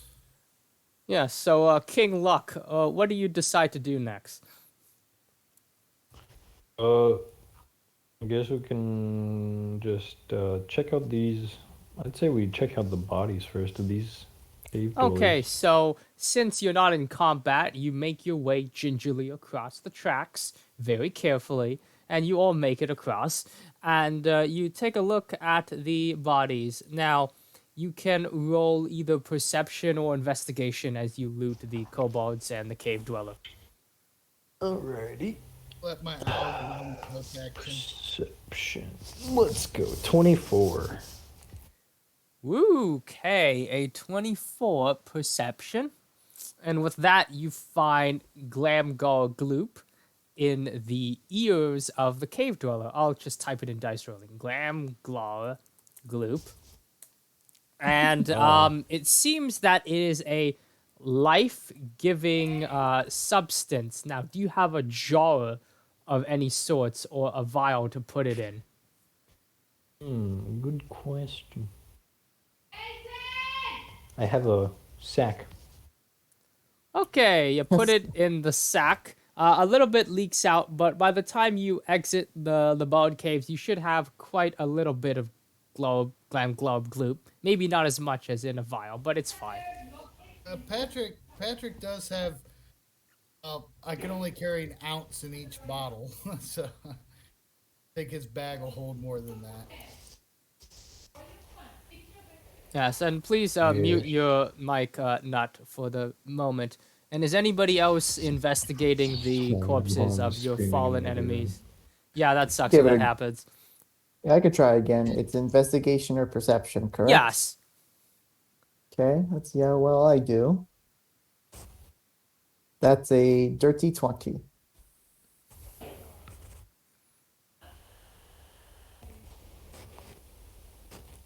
Hello? Oh, yes. So for the Dirty 20, I will let you know about that. But I just got news that our new player broke down on the ride home and is now walking their motorbike back.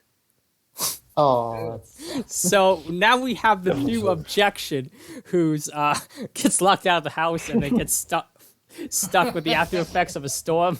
So yeah, it fits right in. You already fit right in. Great. Okay.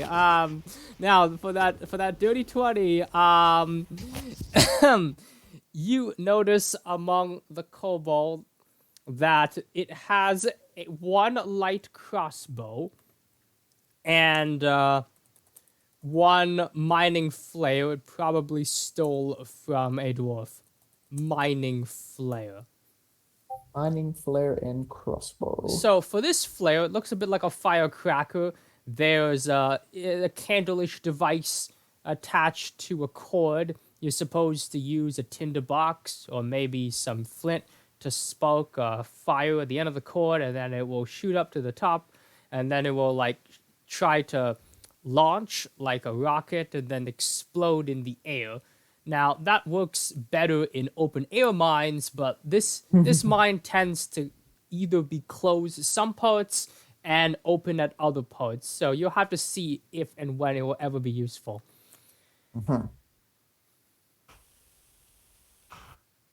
So I got a light crossbow and a mining flare. Let me just jot that down. Okay, so walking 14 miles through windy roads with a motorbike is not what I entailed for this evening, says our new player. That's quite an adventure of its own. I don't think I've ever had to walk that bad. Okay, then. Let's see. So, unless Patrick wants to also loot the bodies, I'll ask... okay, then. I'll ask Nut what to do next. All right. Let's keep moving down. Follow me, I guess. Okay, so as Since you our go Sherpas- down, you notice there is the kobold who was harassing the dwarf earlier, shaking as a body of a squid is in the middle of the mine. It looks dead, and several rats are feeding on its corpse.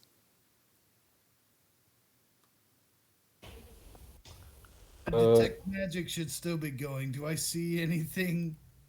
Okay, well, it looks like whatever magic that may have once been on this illithid is long gone. The rats are not magical either. They're just giant, normal rats you'd find in any mine.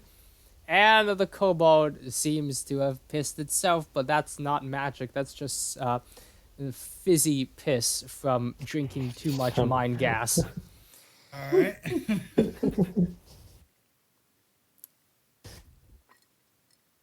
Can we sneak around the rats? Because I'd rather not. Okay, mess so with them. whoever wants to sneak, roll a stealth check. 14. Okay, so Are you we- try to sneak first, Luck. You make it past the kobold, but you do accidentally step in the kobold piss. One of the rats is busy eating the thing, but the other one sniffs the air and notices you. It approaches you apprehensively. Can I roll for animal handling Go ahead. to try to calm the rat and don't make it like screech? 12. A 12. Well, from what you try, the rat at sometimes likes you, but then you pet it a little bit too much, and it takes a bite out of your hand. Now, for this, I will roll the damage for that. Ouch. And, and it didn't appear? Huh. Oh, I made it you- the wrong one. There we go. Let's try it again. Okay, it looks like that's 6 damage. And the wound looks infected with something. You're not quite sure what it is. And at this point, everyone has noticed you there. The kobold is putting its little grubby paws up in a surrender gesture. And the other rat seems to be avoiding the squid and is moving towards you. Now, we'll keep the same initiative as we're in the same tunnel. And this rat just attacked, so this rat will try to also make an attack against you, Luck. But this is a 2-hit, so 20 Alright. plus... Oh my, that's a natural 20. What's with Avery today? Okay. Oh boy. So for this... Jesus. That's actually gonna hurt. oh, that's max damage. Okay, so that's 16 bite damage. And now you are rat rabied because you got bitten twice. Whoops. All right, now Luck, it's your turn. You are rat rabied, which means Great. if you let's see, Holy shit. if you move in one direction, there's a chance you might move in the let's see. Okay, roll a d4 to see how the rabies affects you this turn. Okay. Like a minor confusion. 4. A 4. Okay. So it seems that for this turn, the rats look like your friends. It seems that this variant of the rabies makes the rats, like, get other species to like them better. So you believe you have tamed the animals. Ah. Well, I'm assuming I would not attack them then. That is correct. So instead, I will simply cast Cure Wounds on myself. Okay, you do that. And as you Right, that'll cure... be a second level. 16. Yes, and as you do cure your wounds, you notice that these rats have in fact tricked you and they are still your enemies, but your turn is over. So it is Kamak's turn. Okay, it's my go now. Let's see. So the kobold's shaking. There's 2 rats. Is that big squid hostile, or is it just a squid? Dead squid. It looks like it has recently died, but you can't say for certain. Okay, I'm just gonna try and I guess chill touch the closest rat right there. Can I see like? Oh, did not mean to do Well, you that. Can I can see step on that one? over the kobold and onto the kobold piss and make your vision of sight if you just like go. Maybe if I'll just move the kobold this way and then you can just move here. Okay. Ooh-doo-doo. Okay. Wait. If I'm that close, might as well just slay and smack. Yeah. Otherwise, you wouldn't be able to really see the rat from any other vantage point. So, okay, you do that. Okay, slay. 16.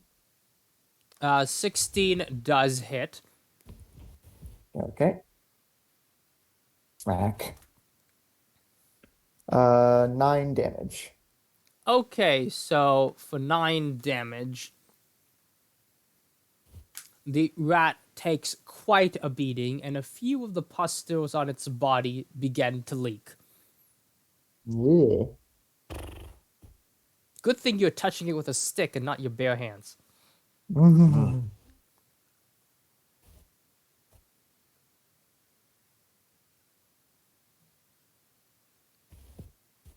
Yes, it's- indeed. That will be my turn. Patrick. All right. Patrick, since he can't get through everyone with what movement he's got, he's going to send his owl in. His owl's going to fly in 5, 10, 15, 20, 25, 30. And since it doesn't provoke opportunity attacks thanks to flyby, my owl's going to swoop in, spin into the air, and let out a big screech as Patrick will be using his familiar as the starting point of his spell. He's going to be casting Magic Missile at 2nd level. Wow. Mm-hmm.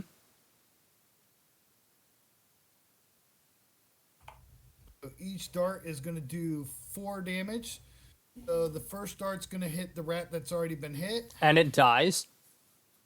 Then the rest of the other 4 darts are going to hit the other rat. Okay, so it dies as all darts hit those rats. Now both rats are dead from the magic missiles. 3 darts. It would have been 12 damage to the other rat. Yes, so 12 damage to the other rat knocks it unconscious. So one is dead, the one beside Luck is dead, and the one south of the owl is unconscious. And my owl's going to fly back to me. That's quite smooth. And now that there are no enemies in the room, unless you count the kobold being alive as one, there's you have the time to examine this tentacled creature, or you can leave and do something else. Well, considering it's this, Luck needs to find out what the hell it's doing in his minds. Okay, so for this, I'm going to check what check would be most appropriate to roll. That would be an investigation. All right. Oh, actually, okay. Can I give myself? Can I use my inspiration? Yes. To give myself advantage. Alrighty. I'll roll that again. And that's an 8. Not much better. An 8. Okay. Well, from that roll, you can tell that it's something you have not seen before, but it seems that it has come from deeper within the mines and not from higher up.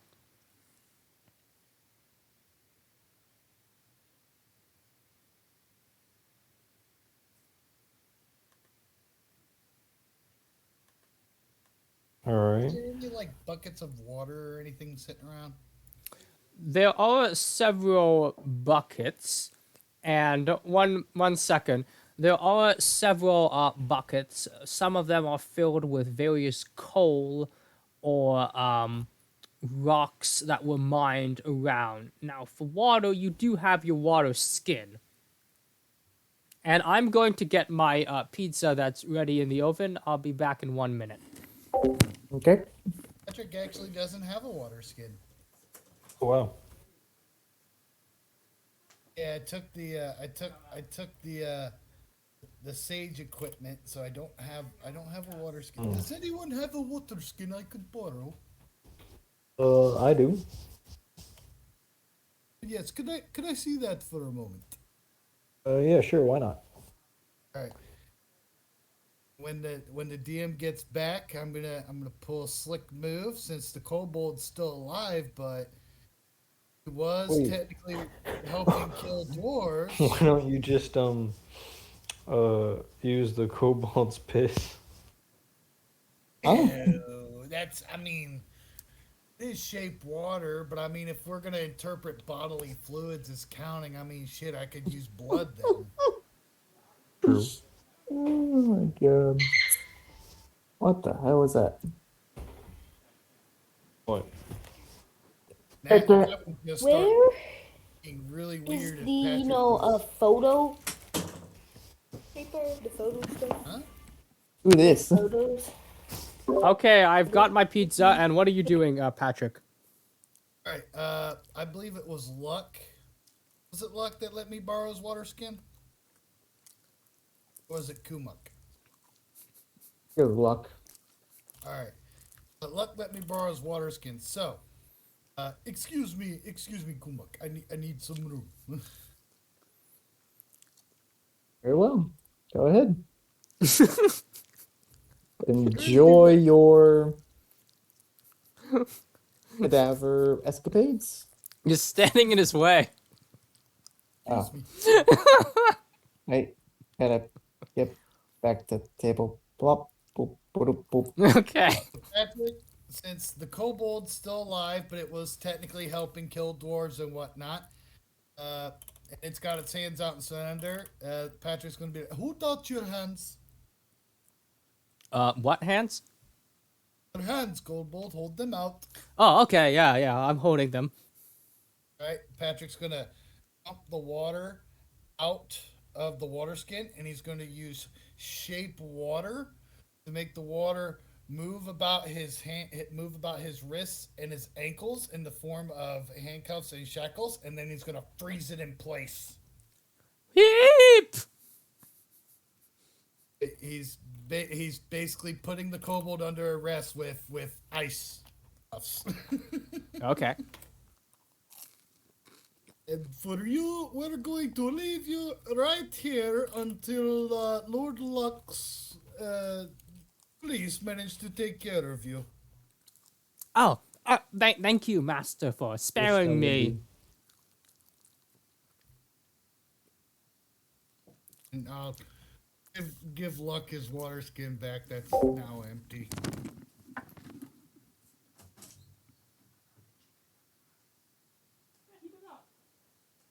I appreciate that, good Luck. Let's heat it up in the microwave. I'll eat it in an hour. So, can I do a check to see how this squid died? It probably died of either being brought up here and suffocating, or something killed it and brought it here. I'm just taking guesses. Okay, so yeah, I had to like fix something in a second. I'm back, and you were checking the squid. Might as well. And then look, perhaps you can figure out where these rats perhaps came from. Okay, so Oh, well, Luck the made an rats are probably investigation just check on the squid, which was an 8. Um, Let me see if I have any better luck. go away! Don't talk to me anymore. And you know what? Might as well cast guidance on myself, see if that helps at all. So, investigation with guidance. Yeah, go ahead. 17. Okay, so you can tell that this is an illithid experiment. Oh Now, no. Kamak, your history of living underground has at times brought you and your people in conflict with the illithids, small bands of them, but you've never seen one this big.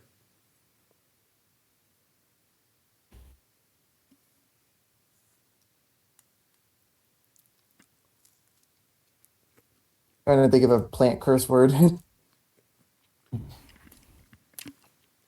Ah, mycelia, damn it.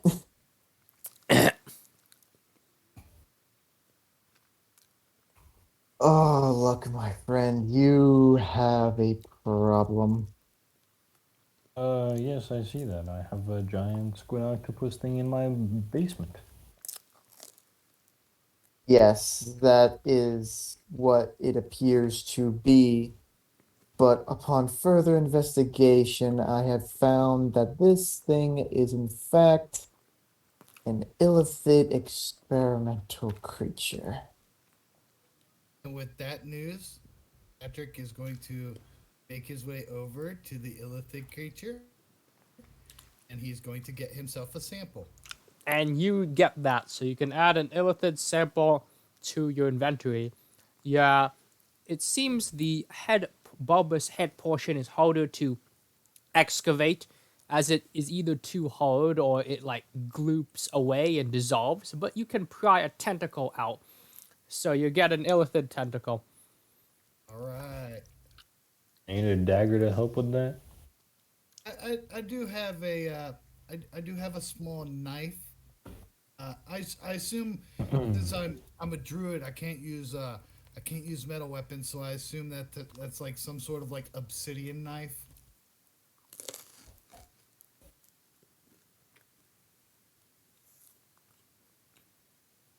All right, well, I have plenty. So if you do need one. Oh yeah, that reminds me.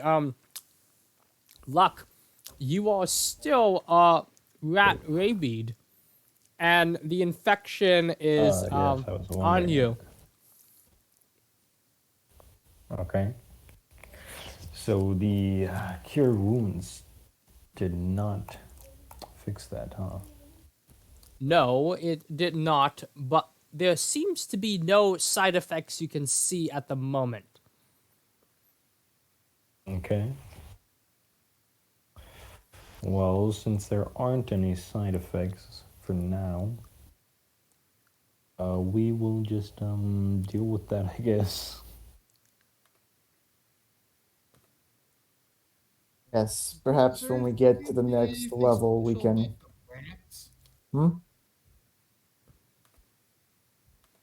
sorry, I interrupted you. No, finish your thought. I was just gonna say something different. Does there seem to be anything special about the rats? No, they seem to be regular tunnel rats. Even you've seen some of them come out from the forest to the west of you. Sometimes you find one Oh, of they those were. fighting the students in the basement, but otherwise, yeah, it's regular rats, giant rats. Oh, they were eating the illithid, so I'm gonna take a sample of one of the rats too. If there was any adverse effects to it from eating the illithid. Okay, you take that sample. All right. Now, about the time you have finished taking the sample, I'd say about 6 hours have passed since you've woken up and headed down the mountain. So it is around noon now.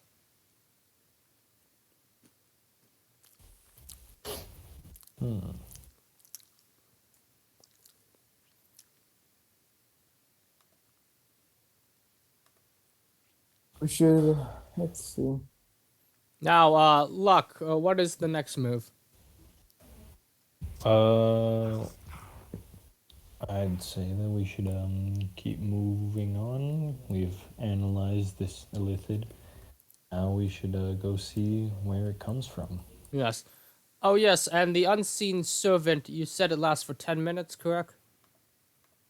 The unseen servant lasts for an hour. An hour. Magic lasts for 10 minutes. Oh, okay. So, the unseen servant, it seems, has about 5 minutes, give or so take, left of action until it disperses.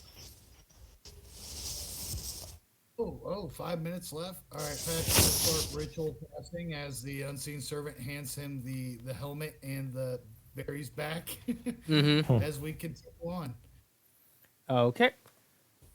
And, what are you ritual casting? Unseen servant. Yeah, of course. Yeah, so the new unseen servant appears, and I guess you give it back the helmet and berries. And that it will, yes, continue on into the next cave. And you see there is, it seems the cave is mostly empty. There is some, like, abandoned buckets with various cheap gemstones, not worth too much, in various buckets.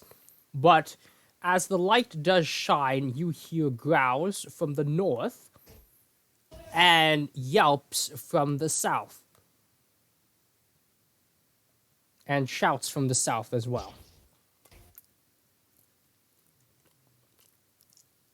Okay, which way, Luck?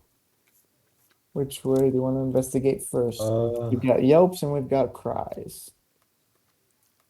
The prize. Oh, also, before I forget, can I also grab a lithid sample? Yes, I'd say you took your tentacle the same time that Patrick did. So, yeah, that took the same, like, half an hour to do. Gotcha. All right, Luck, have you decided? Let's go south. Okay, then. So, as you go south, I assume the unseen servant would head first. And this is the room you see from the south. There are two dwarfs that are prone. One is hiding behind a pillar, and another is bravely fighting what appears to be a slug monster. And, a question: is that slug right in front of us a thing though? The slug in supposed to be front of you, this one, yes, it seems that there is a smaller, normal-sized slug in front of you two. You can't tell if it's docile or aggravated because it's a slug. All right. Luck will just crouch down to this slug right here and poke at it with his dagger that he has on hand. Okay, well, as you poke it with its dagger, you open a cut, and from that cut, a bit of bubbling liquid spills out and hits you, and that would be a D4. Oh, no. Oh, okay, that's 1 fire damage. Phew.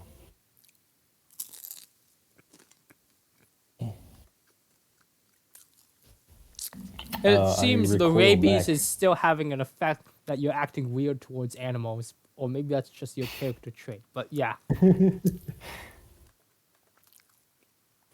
Oh, it's a funky looking slug. And there's a bigger one over here. What happens if I poke the little one? Yes. Okay, so with that, the dwarves have noticed you and is shouting for help as this slug proceeds to flip it into the cave wall. And it has noticed you, so now we are beginning with initiative. And Luck, you've already Oh used boy. your action to check the little slug. Alright. Patrick gets a 4 and his We're familiar. rolling new initiative. Um, we'll keep the same one for this section of the dungeon cave until we get to the next section. All right. Gotcha.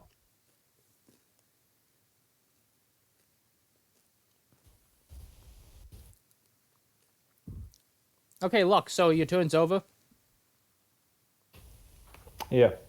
Okay, Kamak. Okay. I will. Slugs are right there at the mouth of the cave. If I stand here, can I see it? Um, well, um, let's see. Roll perception. I mean, there's a lot of rocks and debris here, so I don't know if you can see it or not. 12. 12. Okay, so you can see it, but if you roll a 5 or lower, you could hit Luck. Okay. I will try chill touch. Okay. 20. A dirty 20. All right, so that goes over Luck's hair and hits the slug. Okay. And it gets strangled for 9 points of necrotic damage. Necrotic. Okay. So here, the chill touch fizzles into the slug's skin, and it notices you for sure now. Oh, great. And Kumok will use the rest of his movement to. Let's see, I moved. From there to there. And draw it into the cave. And Patrick. Right. So since the unseen servant's already in that room with the slug, I'm gonna have the unseen servant. So both the sideways dwarves are down. Are they like dead, or just down? Prone.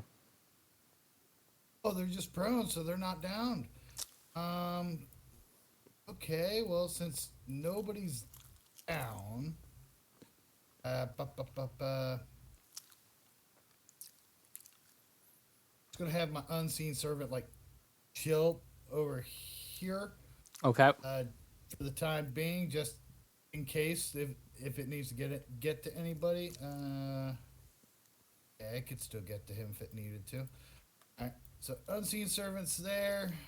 Patrick gonna remain where he is since he heard Kumuk saying that we're gonna try to lure it over to us. Da, da, da, da. Yeah, I'm gonna have my owl uh, fly in again. This time my owl's gonna cast the cantrip create bonfire right there. Okay. And so for create bonfire, the slug now has to make a DC 15 dexterity saving throw, please. Oh, okay.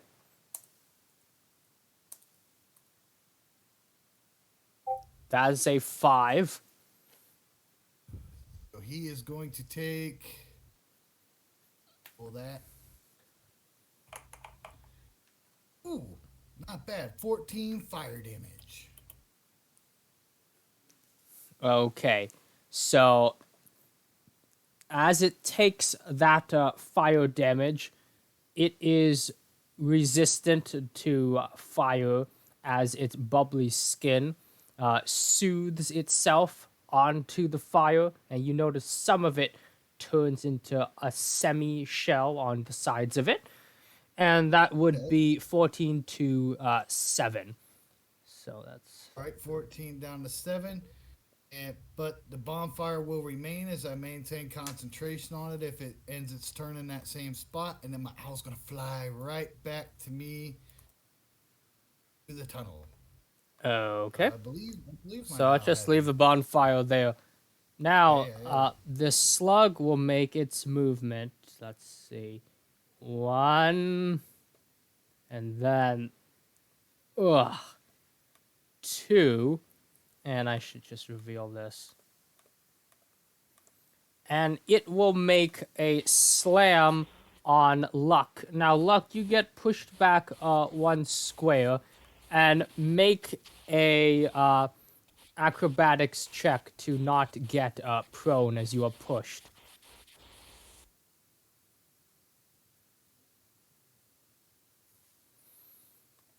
You are muted, not at the moment.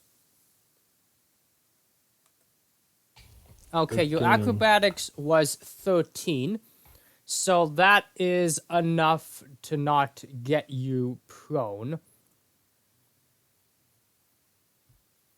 Nice. But you all still move back one space, and the damage Uh-huh. is. Let's see.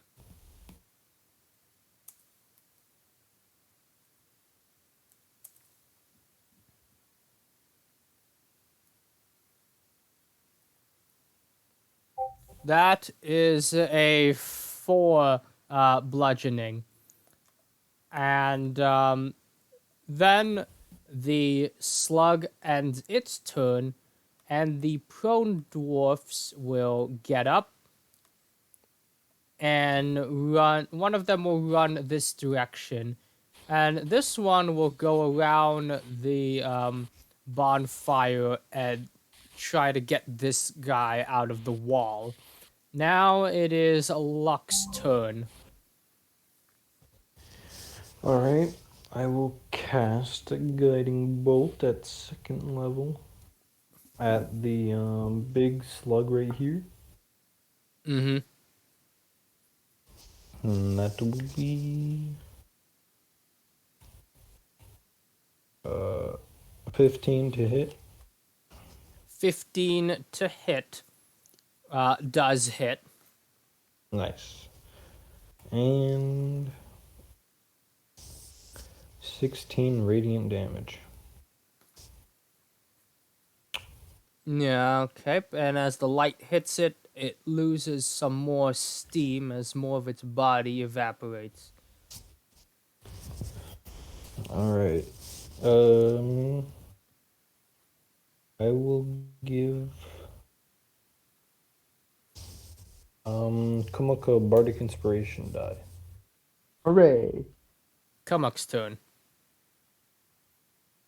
Okay. Uh, And actually, Slug I'm is gonna getting scooch over a little bit. Slug's getting closer. I'm going to scoot over here. And I'm gonna throw another where is it? Chill touch at it. That is a 12. Wow, the rolls are just so low today. Okay. Fortunately for you, 12 does hit. Yeah. Well, it is a slug. It takes 10 more necrotic damage. Yep, and as it looks like the slug is near death as parts of its body begins falling off to the side, and it hisses at you.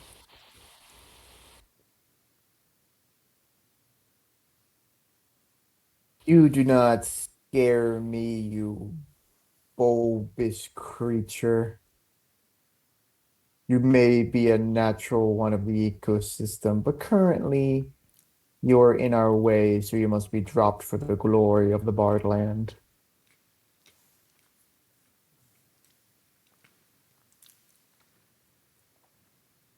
And that'll be the end of my turn. Yes. Patrick. All right. Patrick is going to bonus action healing word on luck at 3rd level. That is Thank going to you. give luck. Dang, super low rolls. That's only going to give luck 8 more HP. Damn it.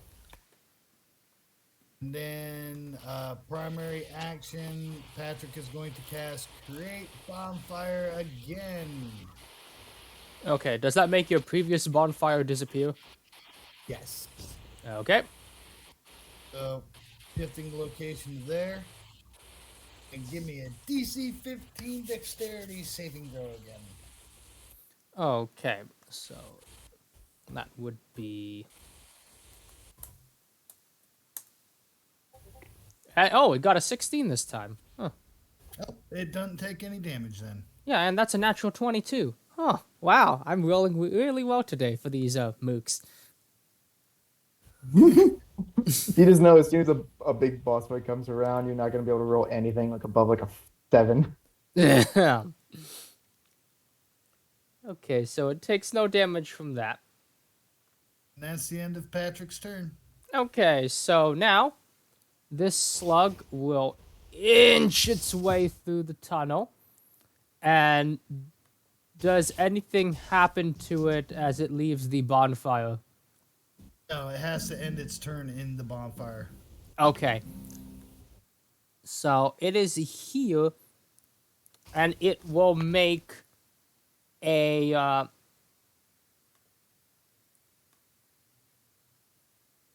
attack against Williams and the owl, and both of you make dex saves as it spews out some gaseous, hot, sticky, disgusting body fluid from its wretched, almost corpse-like figure.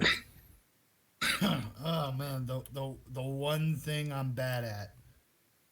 Man. Well, I guess my owl can give me the help action, Yeah. but man, there's nothing to help my owl.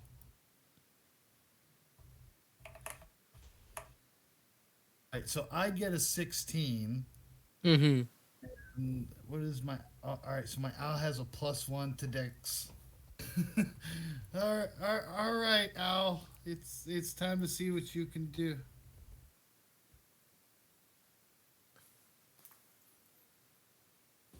Owl gets a 4. Okay, so the owl will take full damage from the steam breath, and you will take half damage. My owl dies. Oh no. Let's see what the damage is It has first. 1 HP. It's an owl. Oh, right. Yes. Well, goodbye, owl familiar. No. We can't use spare the dying. Let's Is it see. too much? I I think it's yeah, no. 'Cause Okay, that'd so be that overkill, would right? be three fire damage for you.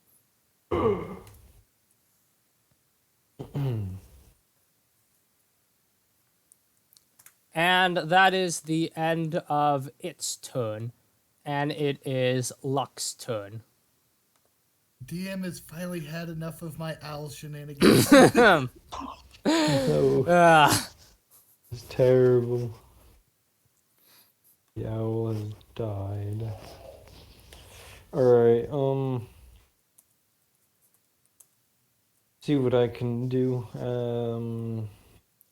And I will use vicious mockery on the slug. mm-hmm. And what do you say to it? You slimy little shit. I'm going to kill you. How dare Okay. you murder the owl? So that was a charisma save?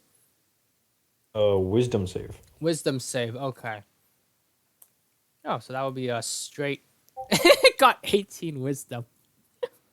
Wow. That was just a 20 with no modifiers. Oh man. So it already knows it's slimy, and I don't think it either. I think it has a hard time understanding you too. So there we go. Uh, I don't. I think it just like takes no damage. Yep, that's basically it. Yeah. All right. That's pretty sad. That'll be my turn then. Okay, come up. Okay. Second verse, same as the first. I'm going to give it another chill touch. Cantrips. 27. I'm thinking that hits. Yep. Low roll though, 6 damage. Ooh, okay. So with this, the slug begins glowing white as various steam and gas inflaments begin to escape its body.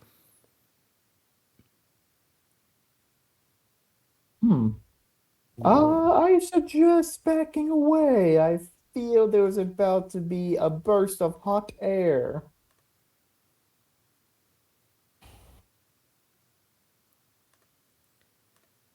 And if that's your turn, it is now Patrick's turn. Oh wait, let me take my movement and back up a little bit. Almost forgot my movement.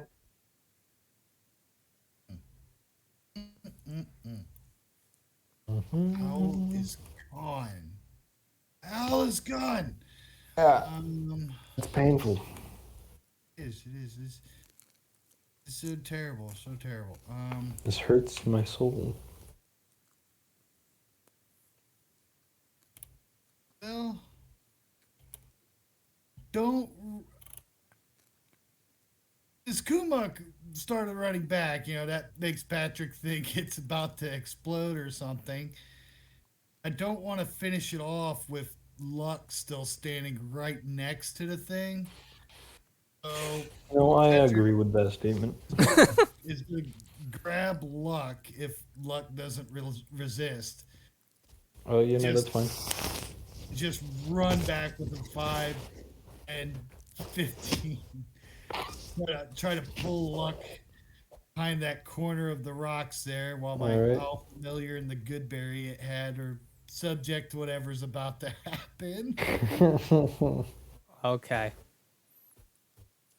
Now, as you do this, Patrick, I'll give you inspiration for saving Luck because on its turn, it decides to explode, and boom, there goes the dynamite. A bit of gaseous cloud rests in here for about a minute and then disperses. Happens to the little slug. Yes, the little slug. Well, the little slug is seen crawling to the side of the gas. It actually looks a little bit bigger than before, but then it crawls into the wall and goes away. It seems the gas is harmful to some creatures, but not to others.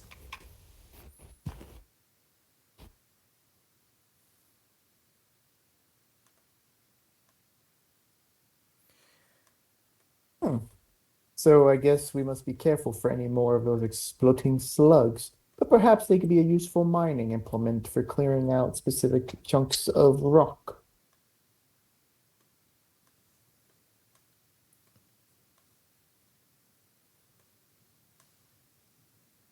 Oh yeah, you're back to free movement again because the enemy has died. Hooray!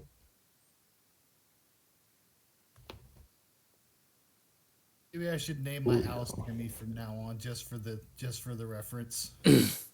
Name it what?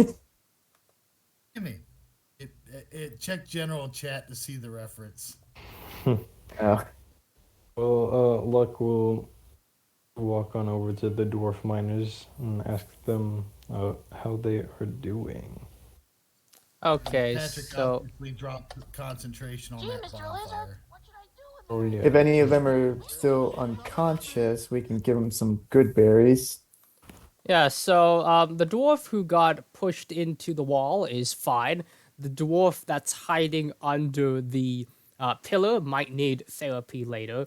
And the dwarf that ran away is also fine, waving to you across the cavern, saying, "Oh, I was just getting some dynamite to kill the thing. I wasn't being a coward or anything. Haha."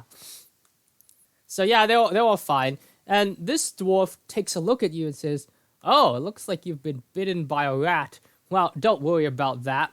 And he'll like suck the poison out of your arm, and he'll say something about dwarf spit being an anti-poison thing because dwarfs have some resistance to that. So I'll just remove the poison status from you. But you do smell bad now because a dwarf has sucked your arm. If you need to make any charisma checks in the future, yeah, that might be a problem.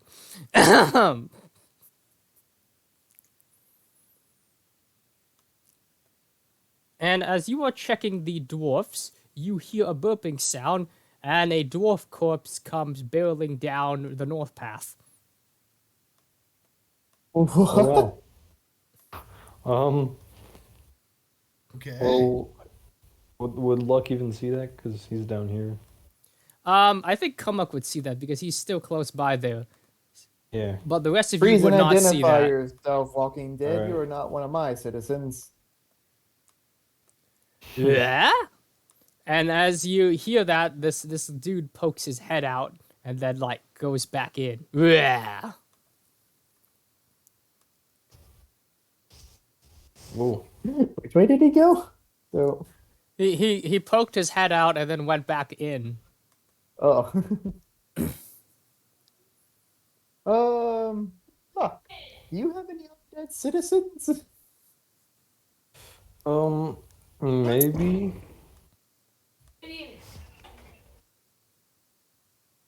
Well, I encountered one in the north end of this tunnel. Shall we also investigate that way?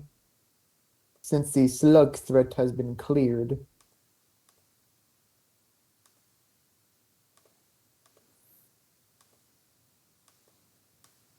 Yes, that reminds me. So from your vantage point, Luck, you can see that there's a tunnel to the west and a tunnel to the east with this weird mechanism. And to the north, there was that dwarf corpse that was upchucked that away.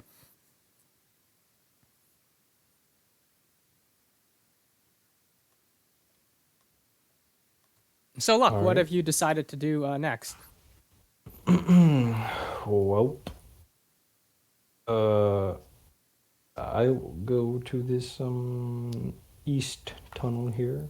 Okay, so as you go east, I will reveal this. As I assume the unseen servant goes slightly before you. And, That's fine. well, it looks like there's one of these things. And a dwarf follows you and it's like, "Oh, that guy, that's like a riddle demon. We've all tried our hand at him, but he hasn't budged."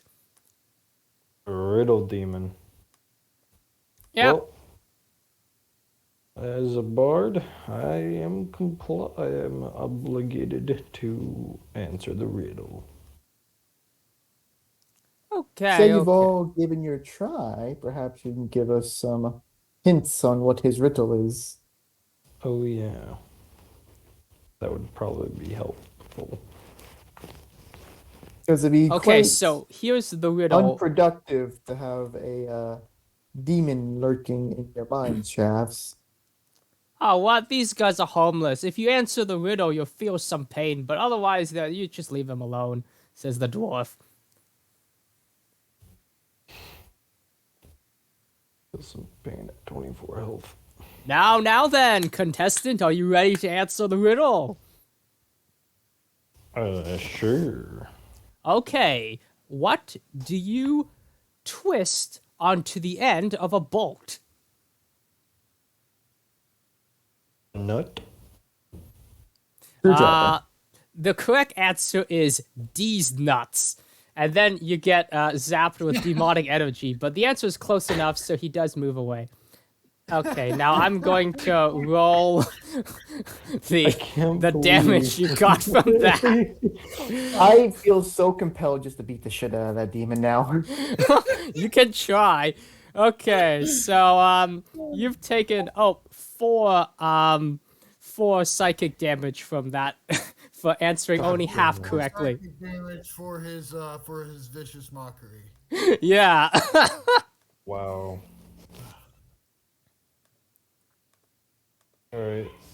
The Luck will kind of just like shake his head and rub his head as well because that kind of gave him a headache from both the terrible joke and the terrible riddle and the psychic damage. Yeah. Mystery book. And then he'll just continue on. Okay. Now, in the next room, you find an ancient tome. Now, the language inside is somewhat similar to modern Common, but it's older. It will take a while to translate, but after figuring out what it is inside and its grisly images, you may be able to unlock some spells. So, you can just Maybe add... somebody who can also translate that quickly. Oh, and who's that? Yeah. I don't know. That would be metagaming. Okay. Yeah, so it seems that Patrick may want the book. So, Luck, if you want, you could always have a collab, or you could give the book to Patrick or sell it to him. It depends on negotiations. Because if you do want an item, you can always ask another person for it. Okay. Well, right now I'll just state, I guess, because Patrick is not right here. That I would, in fact, prefer to collaborate on researching this book. It's a big book. That Patrick would agree on if he could see it.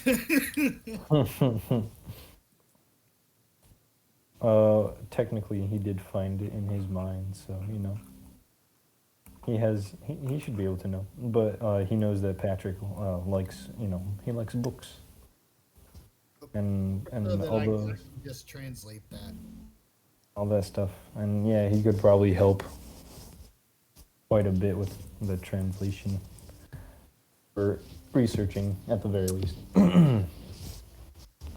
So Luck will place that in probably one of. This is the actually books. a large book, so you'll Okay, need so it like is, in 4 fact. dwarfs to help you carry this, Oh, and they'll geez. bring it upstairs. But whenever you're ready to collaborate Right. with Patrick or anyone else on the book, you can always like bring it with you on like have several horses carry it or whatever, and you can check out what's Okay. in the book. Or you I could have just keep it in the to, room and invite Patrick over or whatever. So I mean, I do they'll have bring 2 the book mastiffs. over. I do have 2 mastiffs from my robe of many things. Robe of useful Oh items. yeah, you're right. So Dog sled dog. Yes, dog sled. okay, so I don't have a mastiff token right now, but if you want, they'll carry the book up to the Alright. surface. I'm assuming it'll use both of them. Well, yeah, if you want, or you could have the dwarfs do that. Maybe I'll just have the doors do it then, because then my Okay. mastiffs can be used later. Yes. Now, Patrick, what do you think as the book passes by you with various dwarves carrying it? That is a big book. Yeah. He's curious what's inside it, but I don't have the spell slots to even randomly use it. Fuck it. As it passes me, Yeah. I'm going to use my once per long rest gimmick. My once per long rest gimmick. I'll read it off to you. Once per long rest. Awaken spell book ritual spells. When I cast this wizard spells or ritual, I can use the spell's normal casting time, other than adding 10 minutes to it. I can't use this benefit again until I finish a long rest. I'm gonna Okay. use that ability to cast detect magic. Okay, then. Well, it looks like this is a book about summoning. So I'll just call it the summon book. Oh, so it's got conjuration magic. That's it. Would be interesting. Ooh, interesting indeed. Could be dangerous though. Yeah. True. Luck doesn't know that though.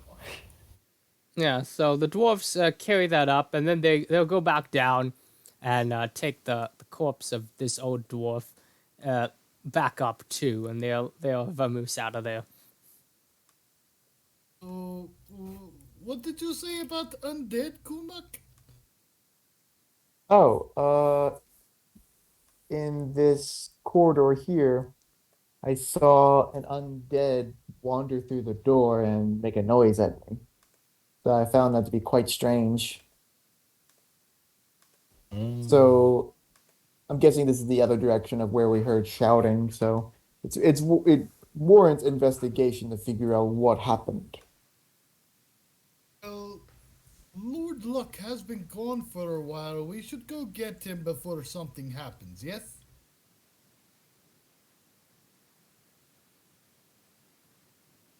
Yes, which way did he go? He went This way. that way.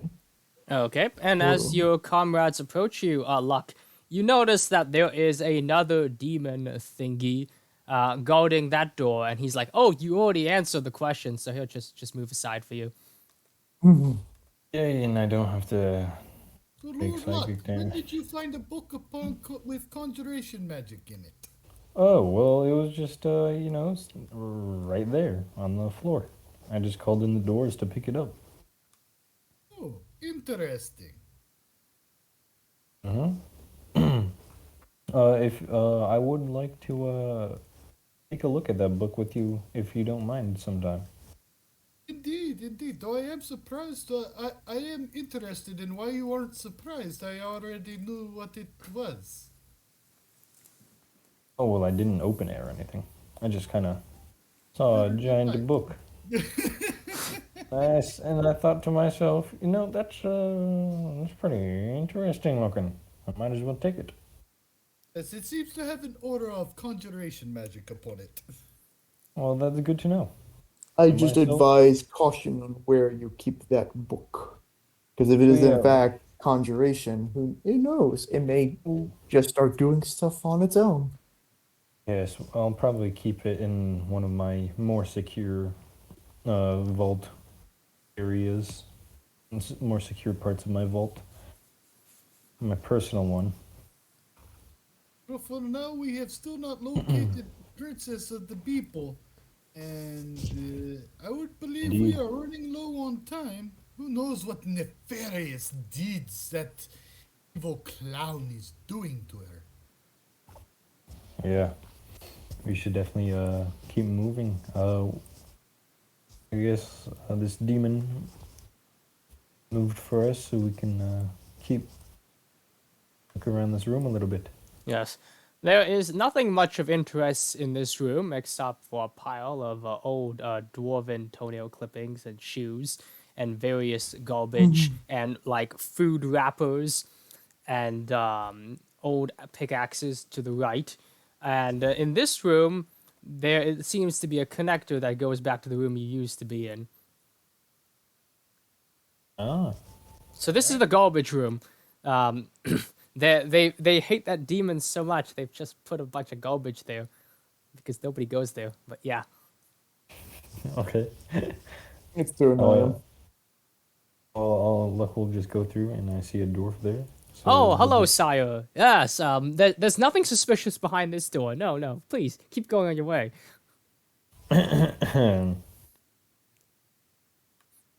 Excuse me. Okay, move okay, aside? sire. I'll move aside, but please don't be too mad. So, Thank you. I will reveal this room, and it will be. Oh, look, there's a bunch of zombies in there. Oh shit. Never mind. I assure you, they're utterly docile. Brains flash kill. They're docile. I swear. Come on. Oh, really? Then please,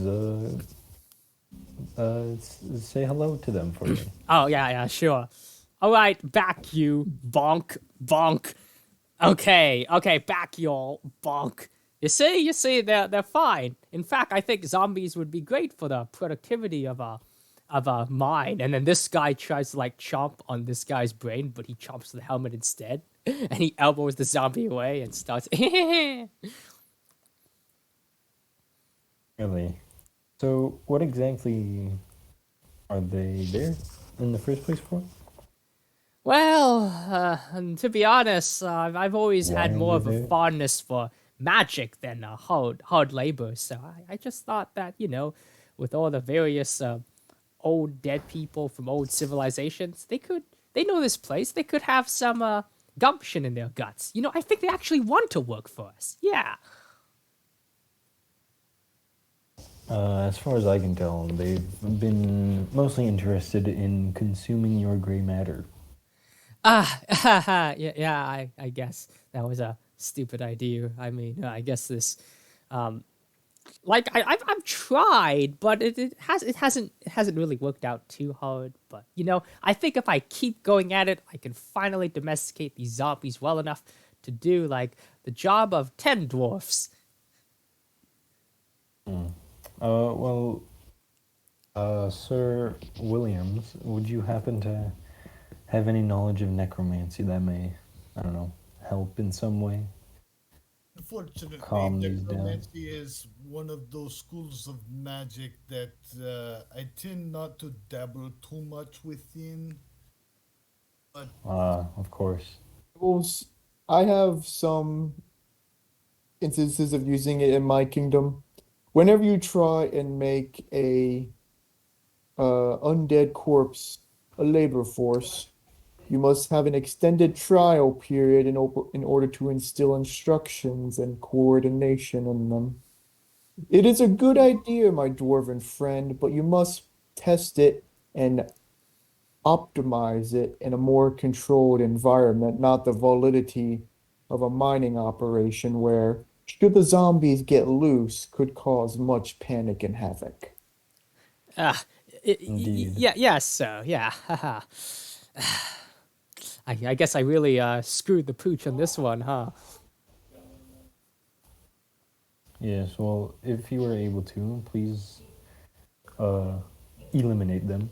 And we will talk later about possible additions of a zombie workforce. Yes, certainly. And he goes in and starts bonking the zombies, and they double die. And he continues to do that.